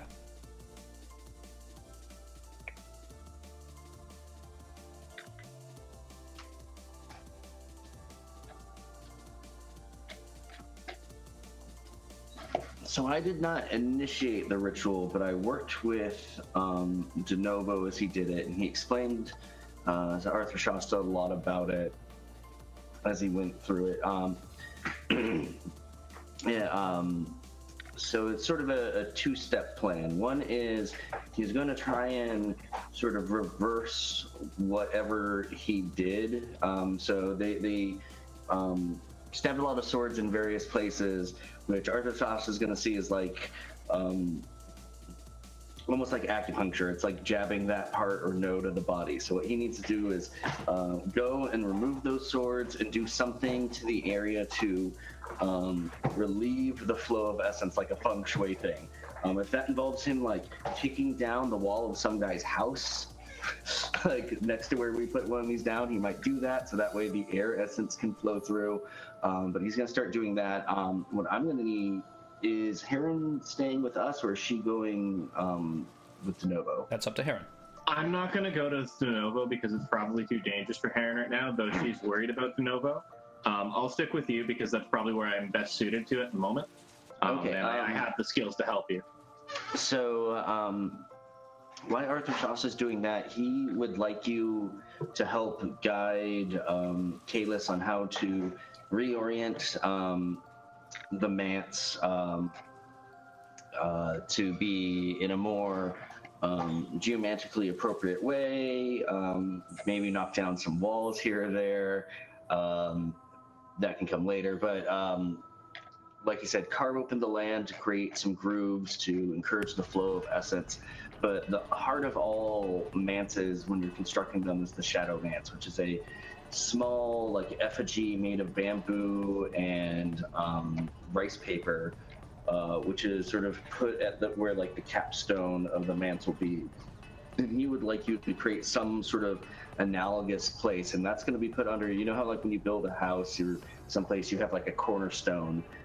We are going to remove that from the castle when that gets put down, and that's going to be put in its place. So make sure it's durable, but put various mudras and esoteric symbols and anything that you can come with. He trusts your judgment on this to sort of encourage the stability and the refocusing of essence through the building. All right, then. I think I can handle that. Though I don't know much about stability, but all the essence stuff I got. Cool. Arthur Shasta, De Novo, Heron, from your vantage places where you're moving around at the top of the promenade, you can see the mists tumbling down through the town. Most of the town has already evacuated, but those that haven't caught by the mists sort of pause, turn, and go back to their homes. The guards at the gate sort of going glassy-eyed, not that you can necessarily see that directly, but moving off. But the mists seem to stop at the city's boundary and tread no further.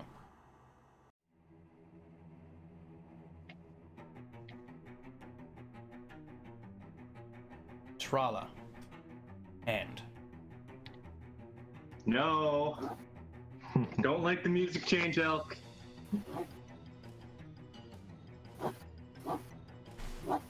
That is not the music of good things happening. That's the music.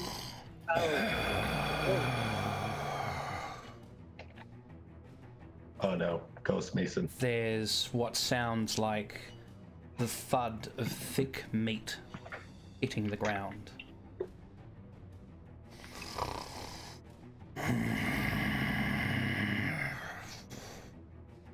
Stooping through the doorway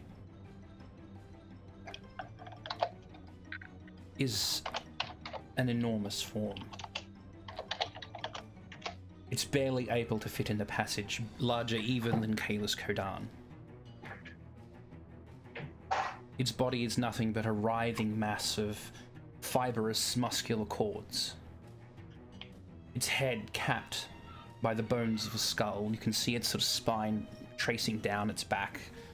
Other sort of bones seem to sort of frame its shoulders, rib cage, sort of, but the muscles are sort of bulging out from underneath. These skeleton seems to be trying to contain the musculature rather than the musculature being etched onto the skeleton. As it leans down in through the doorway, It gives a big sniff.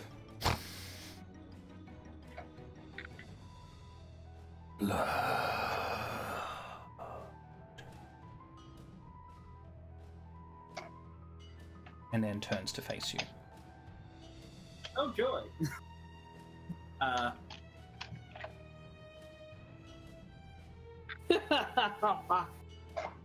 Now, it is large,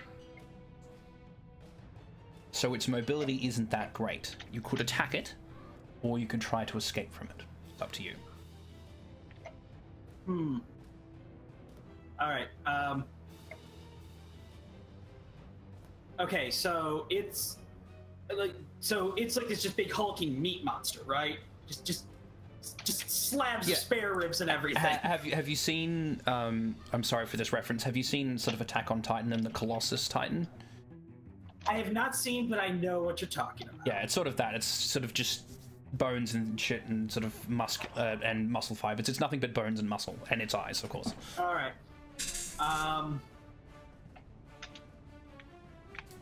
All right. Quick glance. How much space, like, how far are we, like, from the door? Like, how many, like, you would be bands? considered Like, to be at with... short range to the door where it's coming in. There are a lot of other exits. This is a kitchen area. It's designed for the free flow of people. You're not trapped in this room. All right.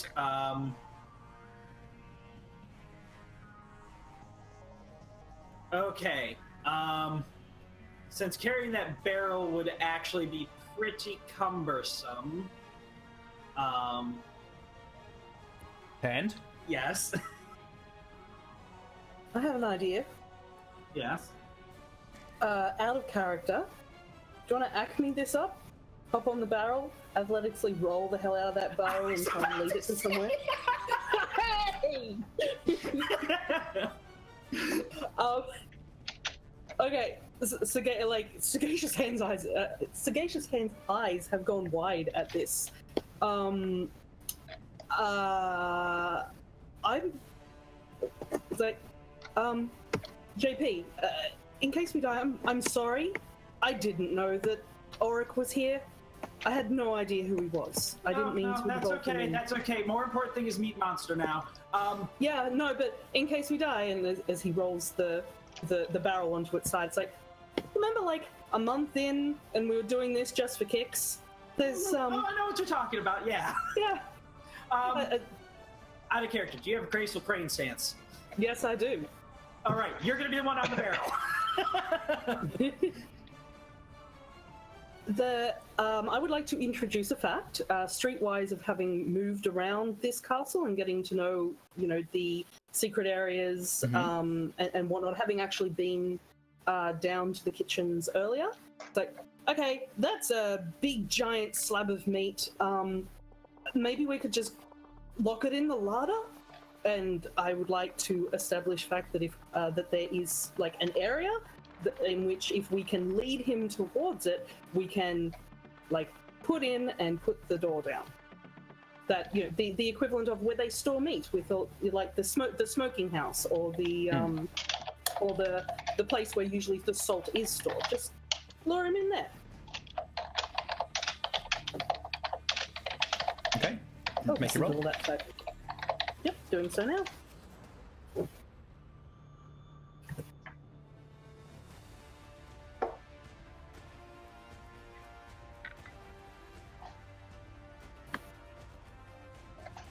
Six. Right, fact introduced. Cool.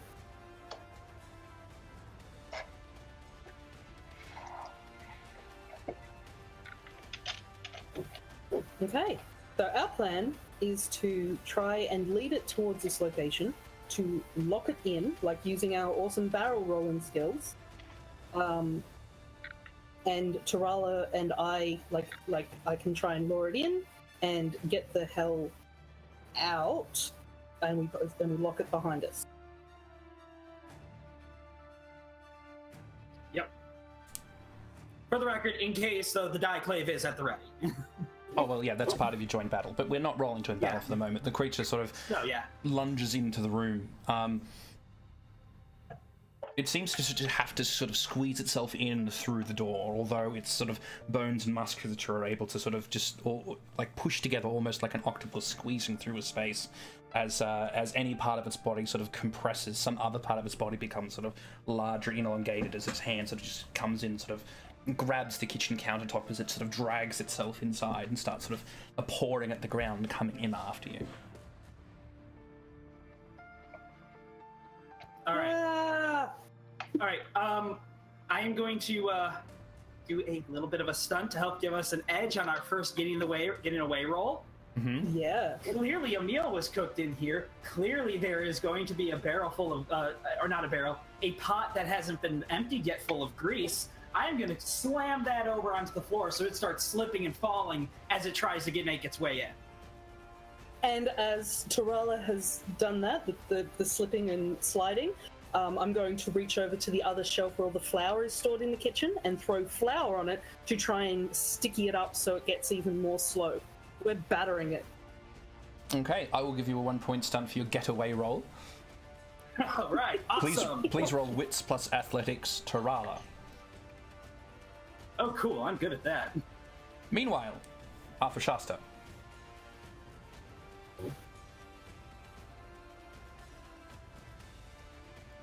Preparations in and about the town proceed quite quickly. You knew the ritual. You've already been to the areas. You have Johan there with you to sort of guide the way to the tattered remains of the dragon lions.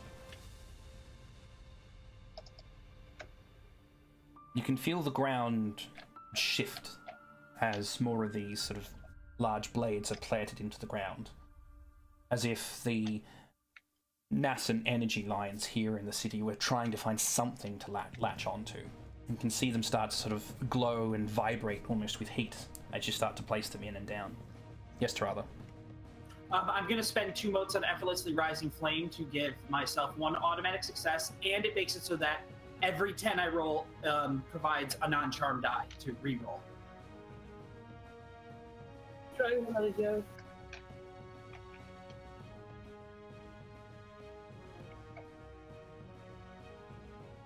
Kalis.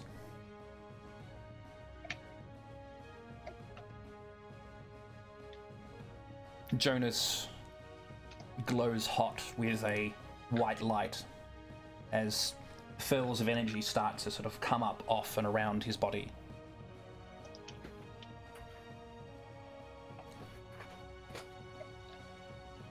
It starts to grow into a larger and larger torrent. It expands outwards. You can feel sort of the heaviness of the pressure of his power next to you, near you. So he places one hand on the ground, one hand against the castle. There's a pulse that is shattered through the ground. You can feel the dirt underneath your feet vibrate slightly before he nods his head and says that he's ready. Kalis will call out, Arthur Shasta, are you ready to move?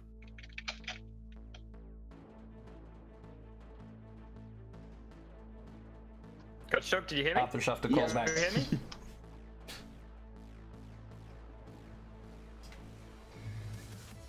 May begin your preparations.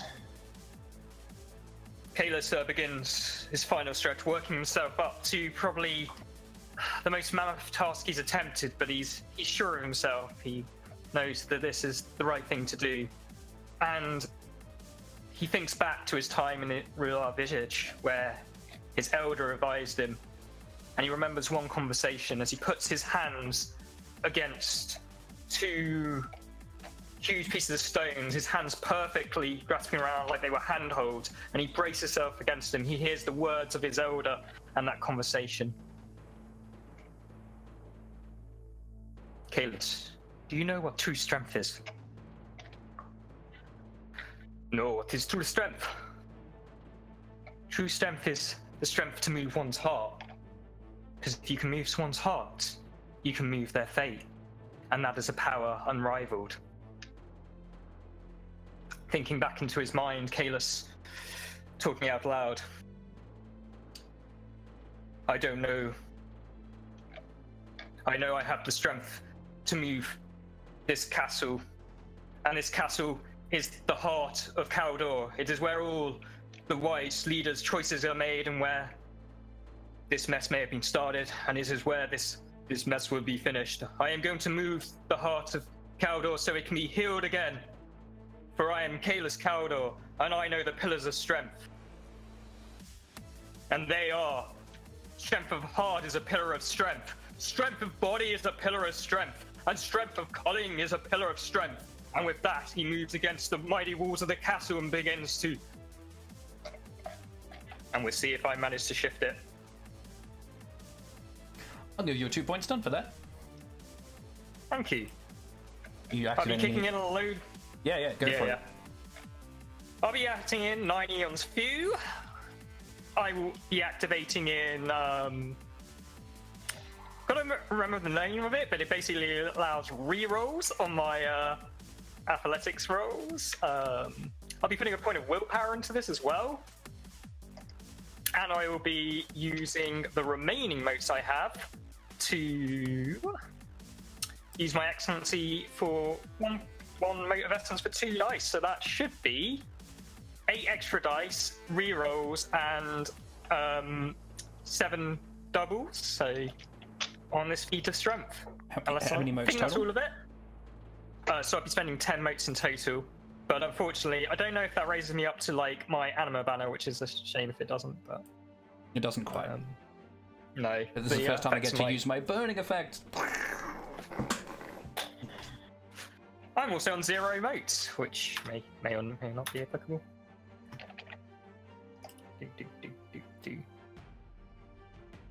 Just going to double check my dice pool, but I think we should be good to go. So that's 11, 14 plus 8 is 22 plus 2 from the dice roll is 24 dice plus 2 automatic successes. Wish me luck, folks. Because I feel if I make a mistake on this, this is going to be like disastrous. Try the dice roll. You can do it, Pluck. Thank you. We have faith in you. I believe in Kalis Kodan. I believe in Kalis Kodan. I believe in Kalis Kodan. You only almost killed me once, so, you got this. That is also sort of faith. But did you die? Okay. So I've got so that should be doubled. So that's... So double 40, 7, so that's 14. 14, and I get to re-roll 10. all the dice. Oh, no, you get to re-roll... 13. No, more than that. No, you've got 24 dice, minus 7. Yeah. So that's... 17. 17 dice. Oh, no, gosh. wait, sorry, 18. No, wait, no. 17. Yeah, 17. I'm a little bit nervous. I hope your maths were actually right when we were... Wait, what doubles does he have? He has double 7s right now. Double 7s. Okay, so 1, 2, So- 3, 4, 5, 6, 7, 7, 14. That's 24 successes. Nice. Plus 2 plus just 2 automatic. Oh yeah, so that's Oh, 26. yeah, this is 26. Well done. And difficulty was 25, but reduced to 23, I believe. That's right. Yeah. As Kalis's hands sort of press in against the wall, the surging power around you starts to sort of bleach the wall white as you press hard against it. There's a little bit of give as you can feel the castle shift forward that slight little bit. Then your feet start to press backwards in through the ground, unable to find proper purchase. One moment.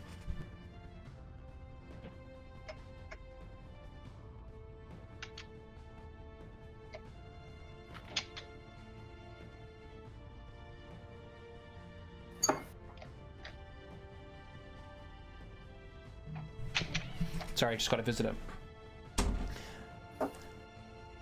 As the ground starts to give way under your feet, Jonas, sort of just goes down to sort of looks you down as you are moving the castle forward, but with the ground giving away underneath you, it's not moving as far as it should. He can't believe what he has seen, but he knows what he needs to do. He lets go of the castle and the ground and stands behind you, reaching his hands down and just plunging them into the ground up to his elbows. As his body begins to sink, you can feel his hands press up against your feet as the ground around you starts to solidify, and he pushes you upwards, and so that your feet are level with the ground as you press forward against the castle. The cobblestones at the front of the castle start to sort of break and fall apart and tear away as the castle shifts forward, just peeling apart the dirt around it, leaving this sort of crevasse behind it as you sort of continually press it forward more and more. Meanwhile, in the kitchen... oh, sorry, yes? Go on. In his mind, he's like, just like in Rao Village when I used to plow the field. This is easy, no? He thinks to himself. Lenovo, is this a smart aleck comment or an actual comment? I thought so. Meanwhile, in the kitchens...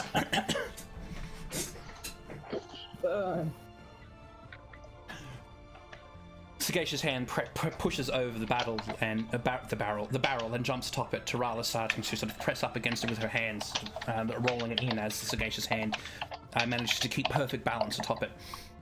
They begin to throw grease and flour in the way as the creature tries to pour its way after them, its hand sort of just slapping into the sticky mess and sort of pulling it back, not being able to find purchase as it tries to squeeze itself further and further into the room.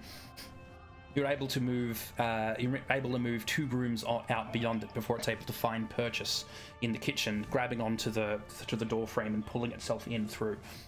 You're now 2 rooms away from it, and the larder door is open behind you.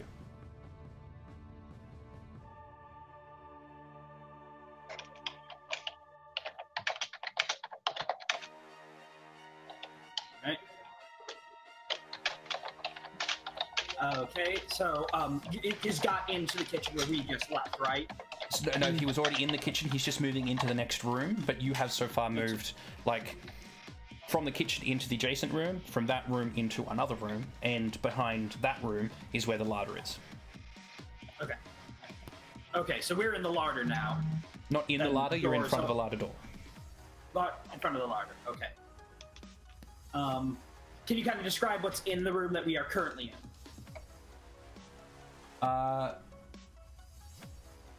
This room is actually one that Sagacious hand should probably recognize. It's full of shelves, stacked silver, cupboards with cupboards locked tight, sort of all of the sort of plates, cutlery, basically the most precious dishes and serving implements and glass jugs and crystalline glass and all that sort of. That's all sort of stored here in this room, with the larder door open just behind it. There are 3 exits to this room. The one you came in, the exit to the larder, and one out through a servant's passage, which would lead you up into the Great Hall.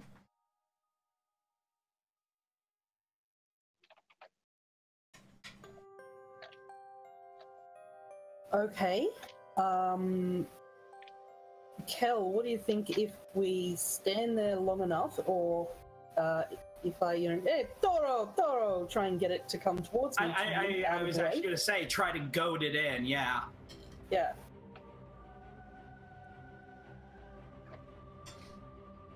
Okay. Question. How big is the larder door? A little smaller than the doors you've been moving through.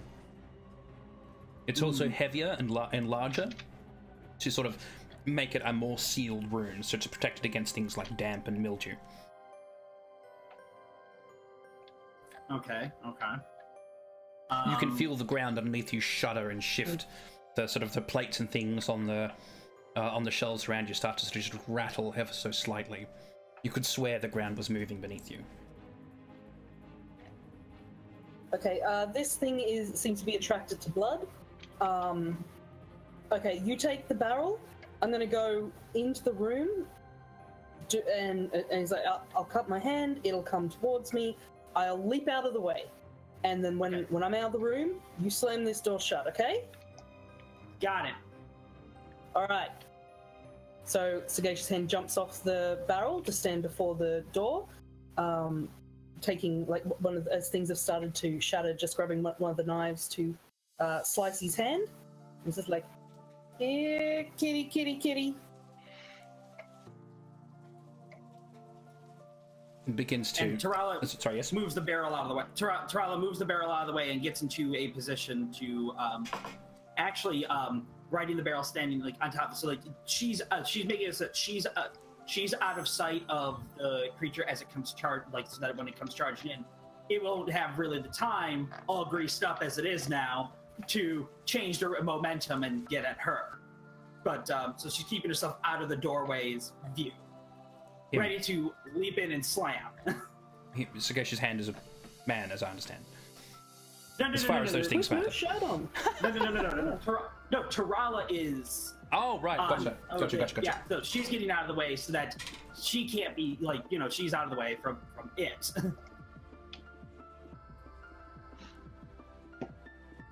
Sagacious Hand. What is your defense value? Is that a dodge or a parry? Whichever's highest. My parry is 4, and if I bring out my, I can also use excellencies and bring out a weapon for +1. So my parry is 4 for now, but it can be raised reflexively. The creature struggles to move in through the room, although as soon as you cut your palm, it sniffs the air again. That sound, looking you, its bright yellow eyes staring directly at you. Sort of mists of smoke starting to sort of steam from its nose as it growls. Opens its mouth, and in a flash of movement, something hurtles towards you.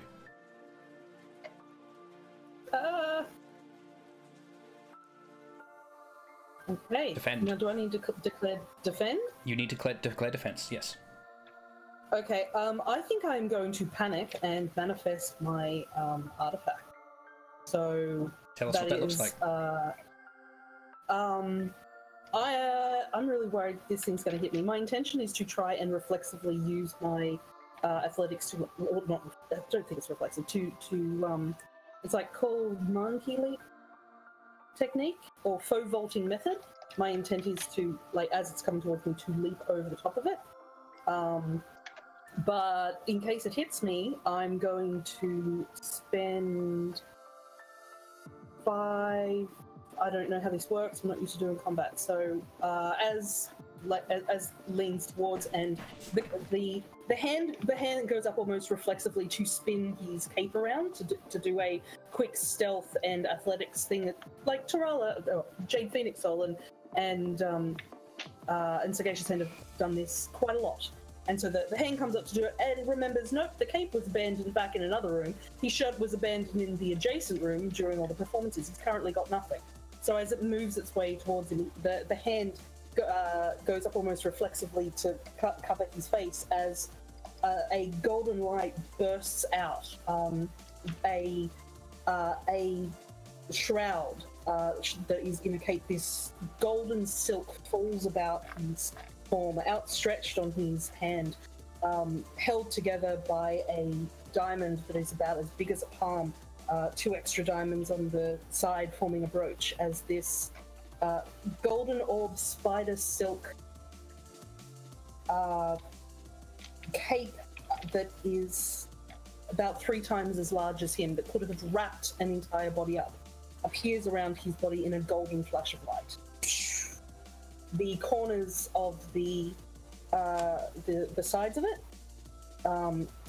solidifying, so as the material is loose and flips up to then form a solid edge like a shield. So that is a really cool artifact that Elkavash has made called Eos, the Sun Cloak Cloth. Okay, and I will give you a 1-point stunt for your defense as well. Ooh. Kalis, are you moose earring? Yeah, I just wanted to say, Vaya looked up for you is reflective charm, the fey voting method, so you can use it Nice. reflectively. Cool. Alright, so I am summoning using the, summon the loyal steel. I'm summoning my shield to me to raise my defense, which means it's going to give me a +1 defense, bringing my parry to 5.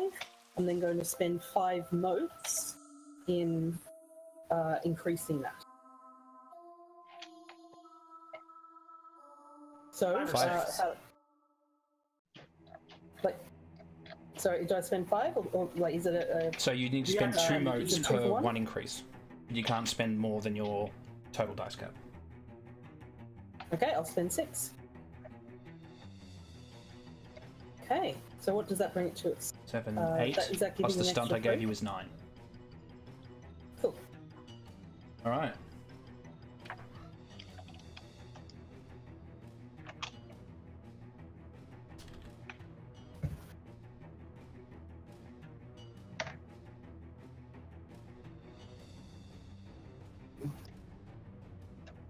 Do you need anything else from me?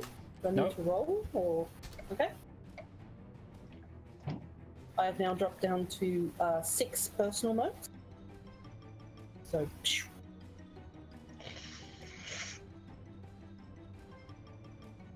There's a flash of movement. The creature doesn't seem to have moved. But it's sort of in the instant before pain starts to reel through your shoulder. You notice that one of its molars are missing. You're thrust backwards into the larder and pinned against the wall. A giant bone spike just sort of ran through your shoulder and pinning you against the wall.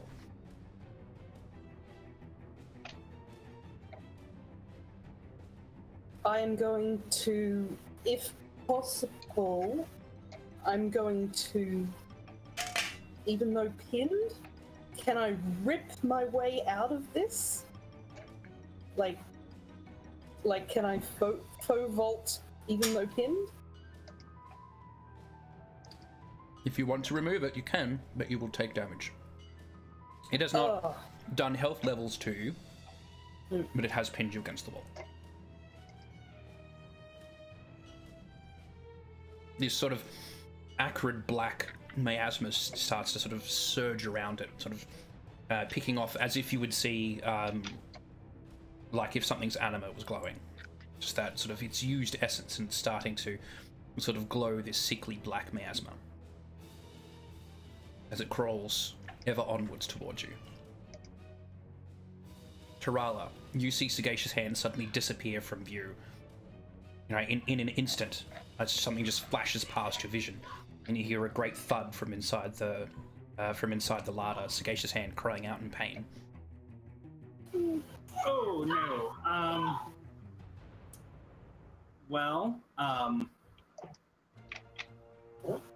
Let's see. So is it in our room now? No, it fired a projectile. Okay. I'm pinned in the larder. Yep. Okay. So Tarala, remembering what De Novo has said about like ghosts and stuff like that and everything, quickly slams her foot to get the barrel, to get the top of the barrel. Just like I said, she was standing on it. Slams her foot to get the top of the barrel, goes in and just dashes, scattering a line of salt right at the entrance to like just scooping up a hand and just dashing in front of that entrance, scattering a line of salt in front of it, and slamming the door of that room, presuming that the room that she is in. To the larder room. Not the room before the larder. Oh, okay. Yeah. Yep. Yeah. Gotcha. So basically creating. Yeah. So basically creating a line of salt in front of the door and just like, okay, yeah, slamming that door, and yeah, she's just gonna do that. Okay. Arthur Shasta and Heron. Planting the last few swords, as I mentioned before, they begin to sort of immediately glow. Sorry, my kids. They start to immediately glow and vibrate with this this incandescent energy, you can start to see the lines tracing from sword to sword, almost creating a constellation of light within the city itself as it sort of pours upwards towards the castle. The castle, you can see, is moving, the ground shuddering with every slight press. As you move up towards the keep again, you can see it being pushed forward. As I described before, the sort of the paved ground sort of breaking apart, the sort of mud and dirt sort of ripping up, almost as if it's, as Kayla said, being ploughed. Kalis, from your vantage, as you move the castle forward, it's now moved a good 6 to 7 feet forward. You can start to see the remains of what look like roots sort of ripping up the bottom part, sort of the ground around the basement areas of the castle. Whatever it was that Jonas did in the Great Hall, it seemed to have cut off the lower part of the tree from the top, so that when it died, the lower half remained intact, and its roots have been spreading into the ground, trying to latch on to something.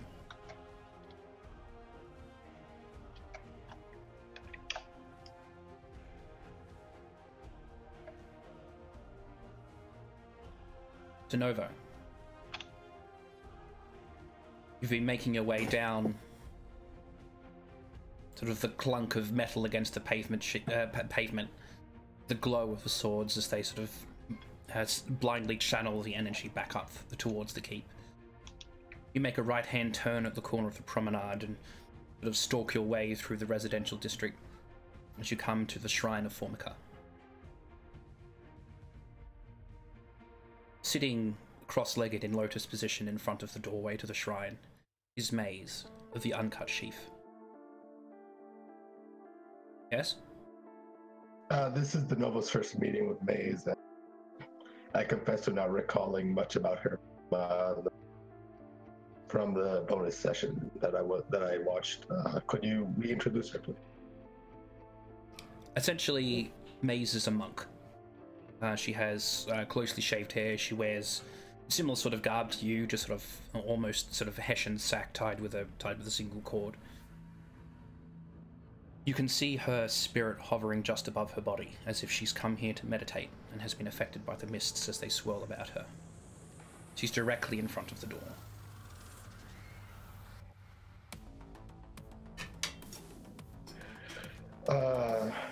De Novo's gonna...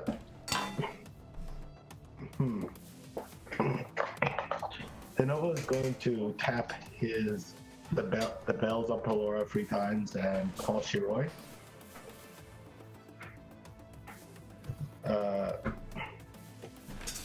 Which basically manifests as just a smoke that was glowing from the sensors around the shrine, more or less gluing together and coalescing out of its shadow in the form of a two-tailed cat with unsettling red crimson orbs for eyes. Mm-hmm.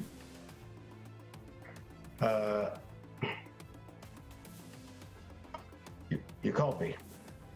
She whispers, and De Novo shrugs. Just be prepared. I have the distinct feeling someone's going to try to stab me sooner rather than later. He stops before the door and the priest and before Uncut Chief and thinks, So, and says to Shiroi, well, this would certainly explain where the priest was. He looks at the priest and in old realm speaks very audibly. Are you at all conscious? There is no response. Testing. All right. Well, that confirms the lower soul theory. Okay. Do I see a way to get around her, or is she just like sitting at the literal door? She's sitting at the literal front of the door, but if you open the door carefully and tried to step around her, you could probably do it. You would have to be careful. All right. De Novo is going to with bizarre dexterity, are there like pillars before the shrine, like an exposed active chamber leading to the door, like Sure. in the shrine? Yeah, sure.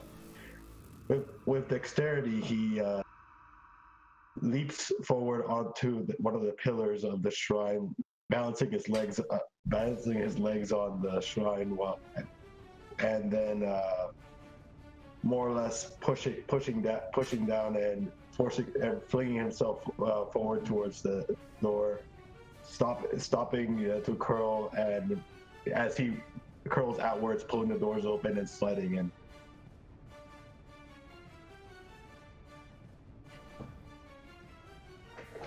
You're able to step around Maze without disturbing her body.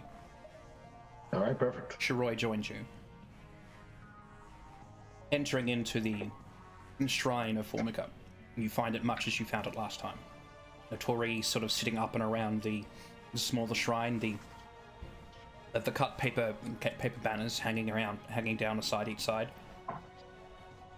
The large metal kabuto sort of sitting up on its stand.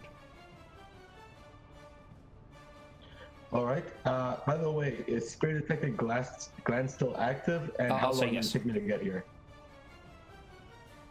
Took you 15 minutes. All right.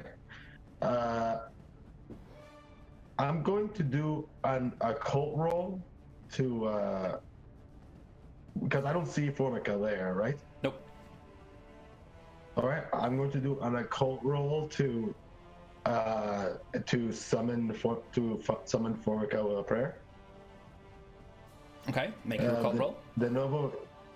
Oh, okay. I was gonna stunt, but you can stunt if you like. Sorry. All right. De novo is going to stop before the kabuto, and he's going to pull out his hunting dagger and very carefully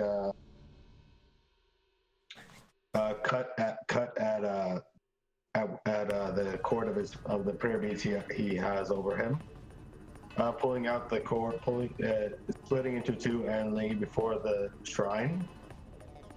And then he is going to dice between each of the major balls. Mm-hmm. And then with a flick of his finger, he's going to roll each of the balls in a circle around him. Okay, cool. And until there's the 12 stations of, the 15 months of creation are represented around him. Before on the 4 balls on the 3 balls before the shrine, he's going to write out the names of the 3 months correlating with major harvests, and he's going to say, I will choose to invoke the harvest rites, the months of harvest and the months of which you are strongest. At this city's direst hour, I call upon you, Formica, to bring about a bountiful harvest, not one of material gain, but one of spiritual gain. I do not know why you have chosen to not present yourself before to aid this kingdom. I can only imagine you are somehow limited. Know that Gamakama Sen has granted us permission to speak with you. I do not know what further limitations are placed upon you or why, but as the god of the kingdom, whose health and your life are as one, I call upon you. Okay, I'll give you 2 points done for that one. All right. While you're rolling that, Hand and Tarala. Yes. Yes. You have moments before it tries to break through this door. What do you do? All right. Well, first off, is Hand gonna try to break free? Out of character, is there, like, in this room, is there there's a window, or is it just a complete solid thing? We're all good. Solid room to lock it in, right? It's a solid room to lock everything in. It's quite reinforced. It's to stop like things like, and it's still mildew and dampness and stuff like that. It's quite dry in here. Okay. And it's crawling its way towards me? Tarala has closed the door between you and it, not the larder door, but the door to the silver room. and pushed a line of salt along the doorway. Last you saw it was crawling towards you. Okay. I'm going to say to Jade Phoenix, like, you know, like a hand moving to touch the thing that's been with. I'm like, I'm stuck. It can fire teeth. Is that famous? Don't know. And Tarala is going to spend 3 motes and send a message to Arthur Shasta. We got a big ghost in the basement, or in the kitchen. It can shoot teeth.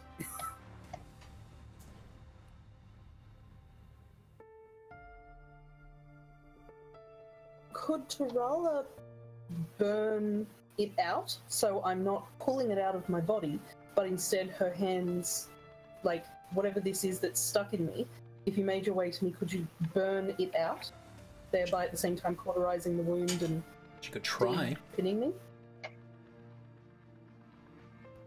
So yeah, I mean, if at this point, like, yeah, she's rushed in at this point to help out. Like, as soon as she got that door closed, rushing to help out.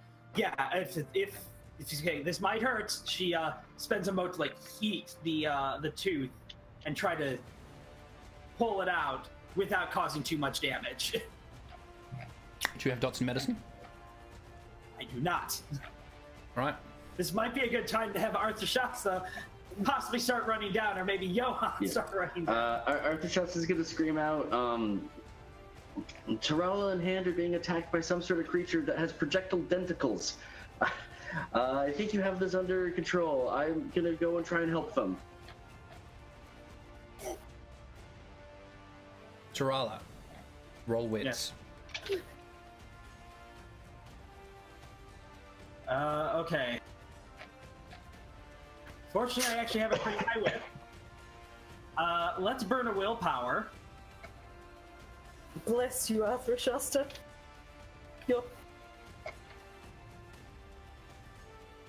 So that's 2 successes.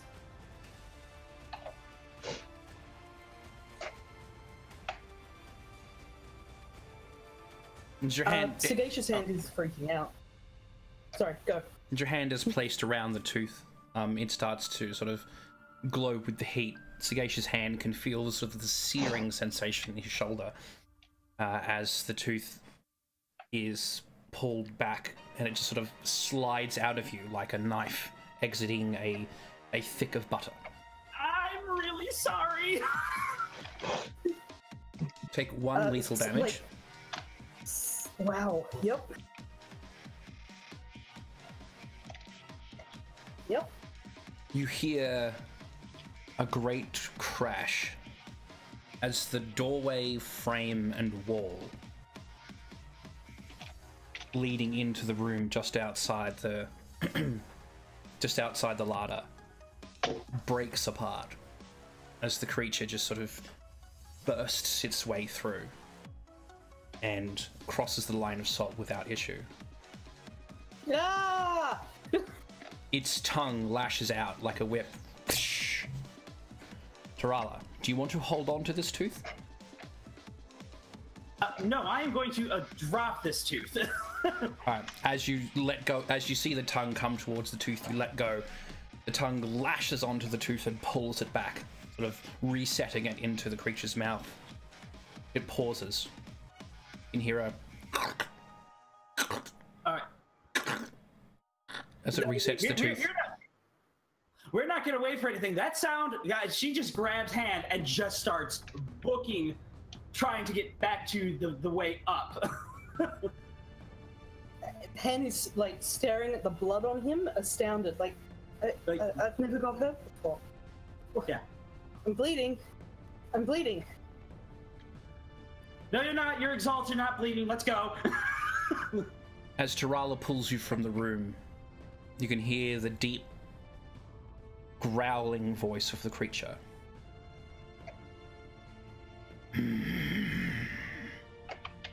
Child of light. Child of darkness. You have a lovely singing voice. It stops following you and retreats back into the kitchens. As you race up the stairs into the great hallway, Arthur Shasta joins you. Arthur Shasta might actually say this might be the first time, like, he's seen Tarala get nervous about things like that. Like, remember, Tarala's used to being, she's a big bad Exalt now, that sort of thing. And it's like, this is like generally the first time she's like, oh crap, I might be trying to go above my weight class here.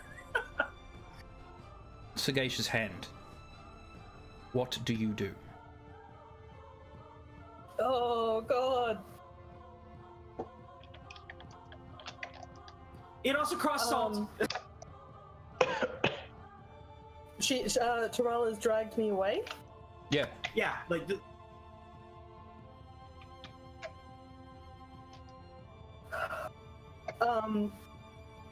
Hey.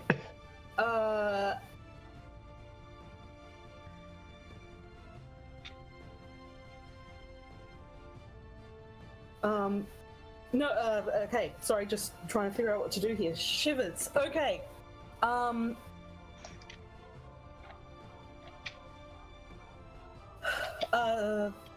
Sagacious Hand is freaking out at the child of light, child of darkness. Like, no, stop!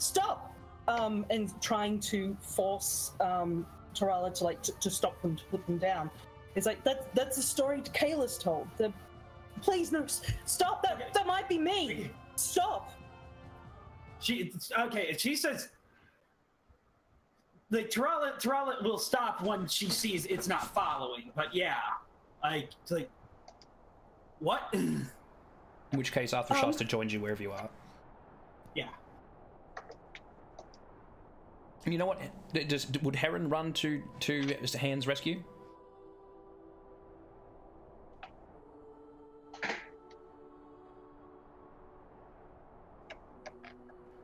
Can't hear you, buddy.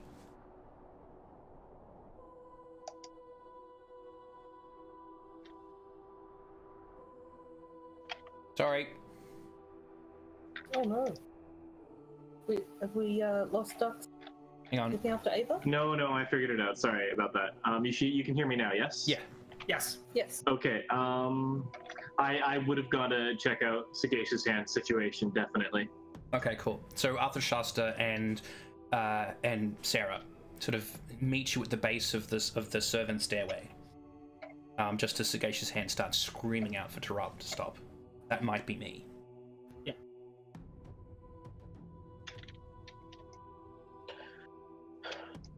Might be me? What do you mean? I don't know where I am. The mists have come in. I could usually. He's hyperventilating. I've never been hit before.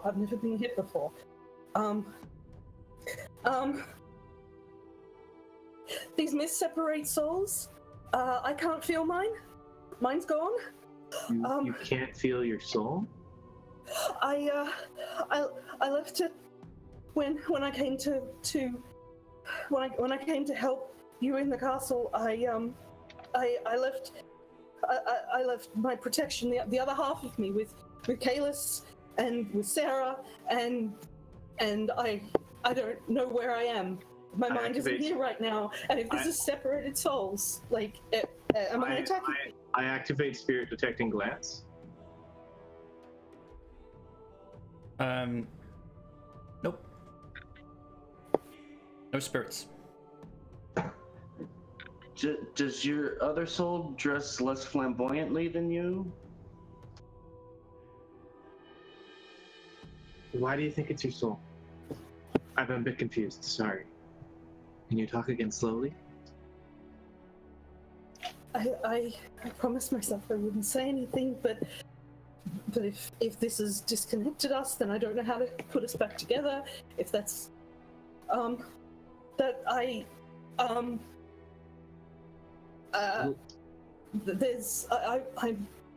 not always here. I don't know whether it's astral projection, or if I'm like a cataphract of a soul, or where if are you I'm going? just made an imaginary friend. I don't know where I am right now. I don't know where I am. Roll limit. Just looking at the blood. Defining tie, 2 die.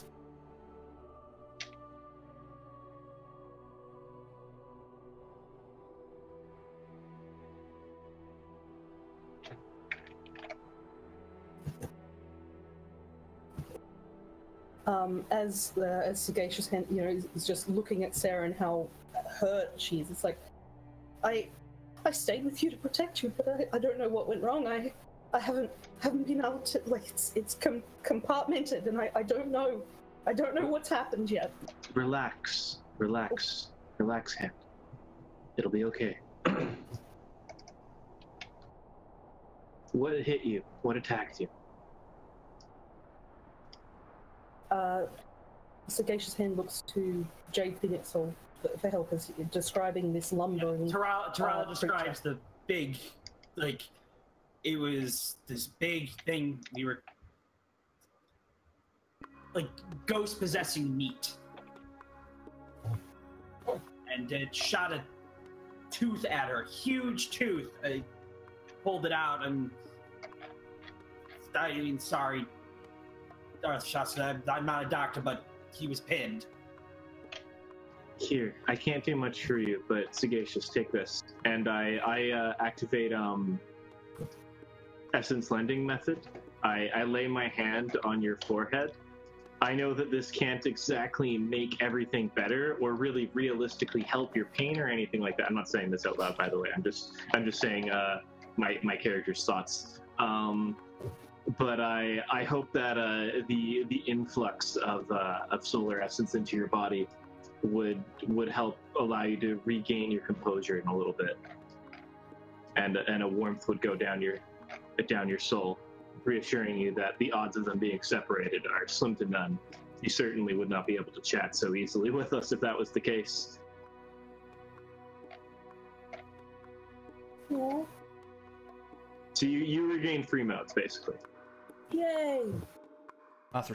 For the record, at this moment, Tarala has her, like, this is probably the first time they've seen her actually have the dieclave out for this, as she's like she's keeping her eye on that stairwell, like, you know.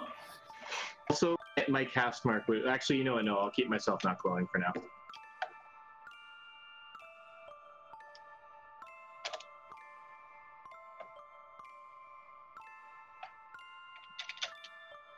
Arthur Shasta. Mm-hmm. Thoughts?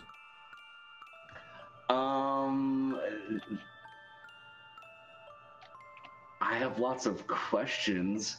I'm not sure how you decouple yourself like that.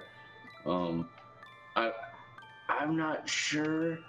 Like, yeah, you're right to be having an existential freak out. I don't know if you're a person. Like, are you an aspect of a thing? Are you a shadow? Are you a projection? Like, the scrutiny is on. Are you saying this out loud? On one hand, I want to comfort, but on the other hand, I kind of want to play this out to see if their meltdown kind of exposes more information. So I think I'm going to take the middle ground and put like a comforting arm around Hand and say, you said you sent your other half into the cavern with Kalis, correct? Okay. The guard who, took out the other ones and yelled at us for not going and bringing the corpse under a tree, he was in the exact same place that Kalis and everyone else could do from the stain and smear of topsoil and dirt on their boots. I mean, obviously they look nothing like you, but I mean, you're you. Like, how many performances can you pull off in a single play? Every goddamn one of them, even if it's a multiple-person show. Don't ask me how that works. Well, actually, this is probably how that works. But the point is, they were here very recently. Still looking out for us. They aren't gone. It should be okay. Now, how do you guys normally come together or separate?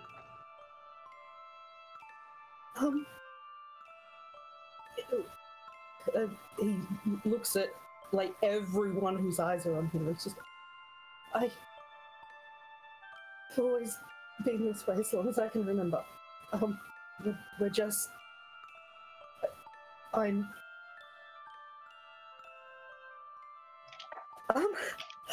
sorry.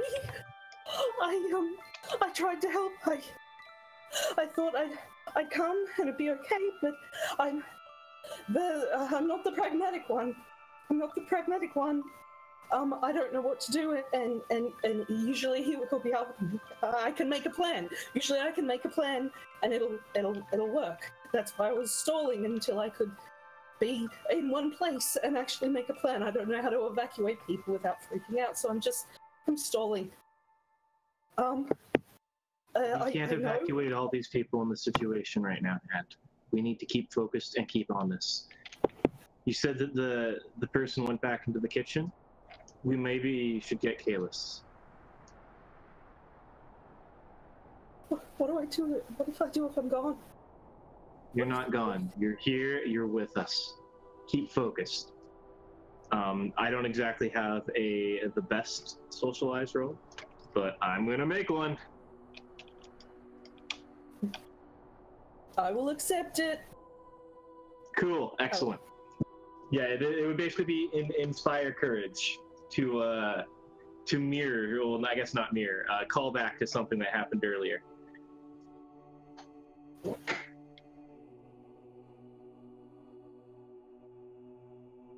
Aaron, have you had both your expression and roll bonus this session? Only expression.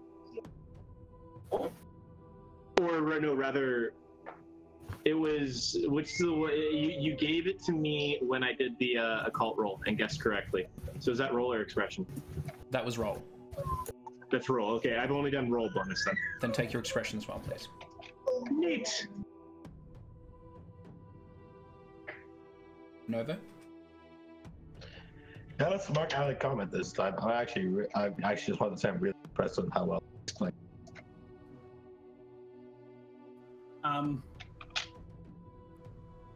I really want to see this play out, but Kel, how much time do we have? Just about 10 minutes, though I was actually going to do something with Tarala at this point. Okay. Like, Tand is really breaking down over here, right? Yes. Like, and is a mess. Okay. Crying, sobbing. I am going to do something. Tears and snot thing going on. It's going to be something so very simple, but okay. Tarala, for a moment, drops the diclave, just walks over to Hand, grabs him, and just pulls him into a hug. And what I'm doing is I am basically just silently reminding the fact that, remember, she trusts Hand implicitly. This is one of those things I am going to actually use the fire aspect ability to basically try to just remind him silently that we trust you. It's okay. And I'm going to add my intimacy in non-charmed dice along with along to this role. I'm just trying to instill, we trust you. Trust us to trust you.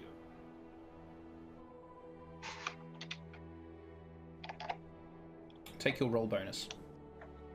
Nice. All right. Do I need to make a roll as well? Like, what roll would I be doing? Oh, okay. Nice. Like, it's just that thing. Because, like I said, well, that's when everything seemed down. Hand was there. Culture shock. Just keep in mind of your flicking camera. I don't know what causes it, but it's happening again.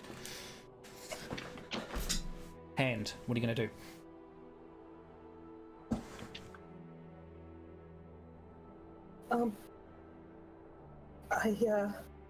Okay, if this is just mists, then I'll put myself back together again. You said it like maybe we just moved too far. I just need to realign. Okay, so what am I doing? And just, the hand, Okay.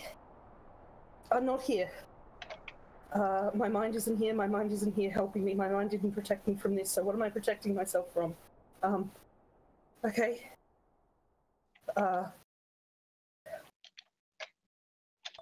Okay. And he just starts going back over the nation. I liked Sarah. I realized how angry I was. And so I addressed it. If I'm not here, that means I'm addressing something, so what's happening? Why would I not be here? What's more important right now? What's more important?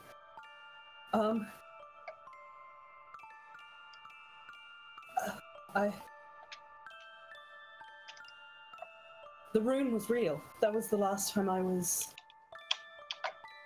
That's the last time that I was here. Fully. That rune was meant to kill me. That was actually meant to kill me. But I don't get angry. I get even. I think I'm with Jonathan. I think we should find Jonathan before I maybe do something that I'm going to not remember in the morning. So Sagacious Hand pulls himself up and it's just, we need to find kid. His room is, and just closes his eyes, remembering the layout. It's like, run. Find him. Maybe either I'm going to hurt him, or I don't know. And he starts rambling and heading off towards Jonathan's room.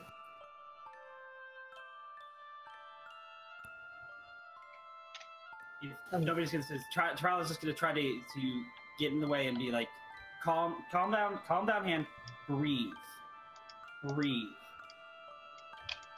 In, out, like we did when we were practicing. In and out. I'm okay. I think I've got an idea where I am. So if I go there, we'll realign and we can fix the Shadowlands and everything will be fine. I'm not alone. And hand on your shoulder, it's like, I'm not alone. I'll be fine. Tarala places her hand on Hand's shoulder, basically like, yeah, you're not alone. You've got us.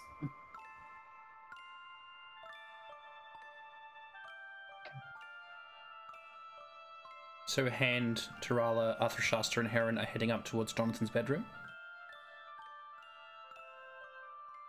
Okay. I'm going to close up the session, but I have two things to cover. Or a couple things to cover, should I say. So, Kalis, you and Jonas have, through the last half hour or so, have managed to shove the castle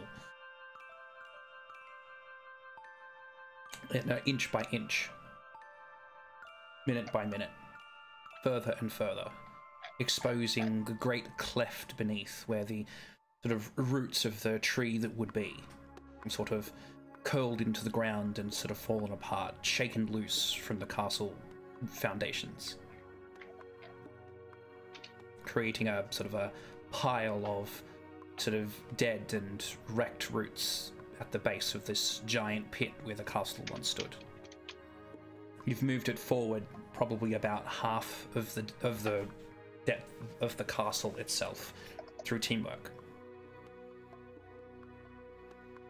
The swords resounding up above finally have a path to travel to, and as the essence lances around the castle in a circle, it latches on to Jonas, who screams in pain as it lances up through your body, racking you with pain, before filtering out into your burning bright anima. And like a lens focusing the rays of the sun, blasts down into the woody pit below, catching it ablaze. And the whole place fills with an eruption of essence. shaking the very foundations of the entire kingdom. De novo,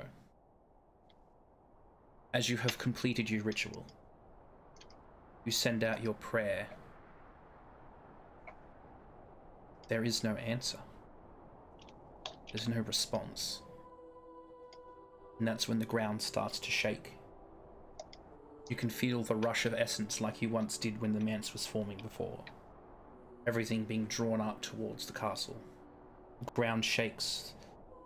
The shrine trembles. And though of sturdy build, the entire place shakes until it can shake no more. The splinters of wood coming off the support beams. As the shrine of Formica itself rocks and tumbles, crashing to the ground, the kabuto rolling off, revealing the stand it has been rested upon this whole time is an effigy of an oak tree.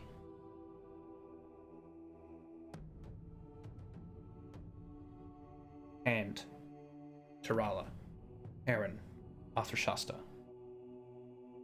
making your way carefully up through the castle, being wary of the creature that stalks its halls. You find no resistance, making your way upstairs towards the royal suites where you had once searched this area. And as you open the door, you find Jonathan laying in bed, his spirit hovering above him like so many others.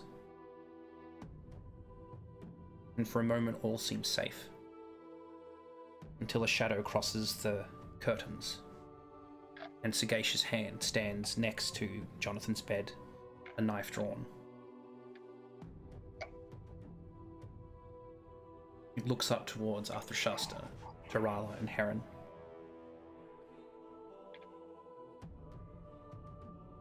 Vengeance. And this is where we end today's session. I have a plan.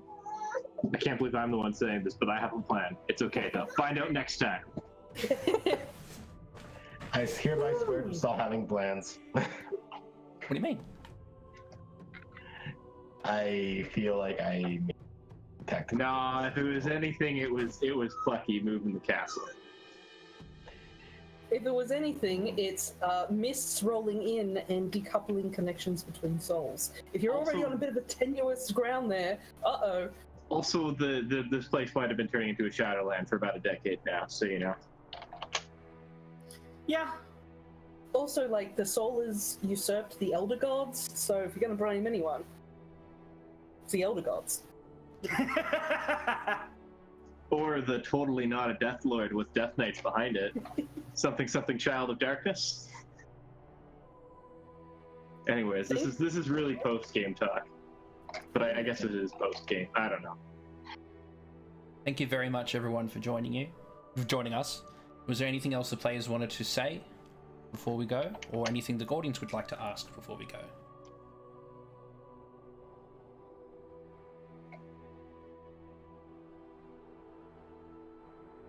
I suppose the last thing I'm going to say is you're going to make me cry on camera.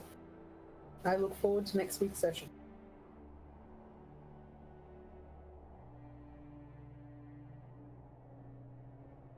Give it a minute or two, just for everything to sink in. I mean, other Will there than be a session? that, it's really nice to not have to deal with Limit. Actually, yeah, are we having session God next damn week, it. or are we waiting a week? We won't be having a session on next Saturday due to players being unavailable. However, on Wednesday for us, it is the 6th of June, which is Vay's birthday. I would like to run a bonus session, but I will talk to you guys about that after, and if we are able to put that together, if everyone is available, then I'll tweet that out as well to our lovely viewers as well. And on that note, I think I might sign off. Thanks for watching, everybody. Love to see you next time. Bye, everybody. Bye.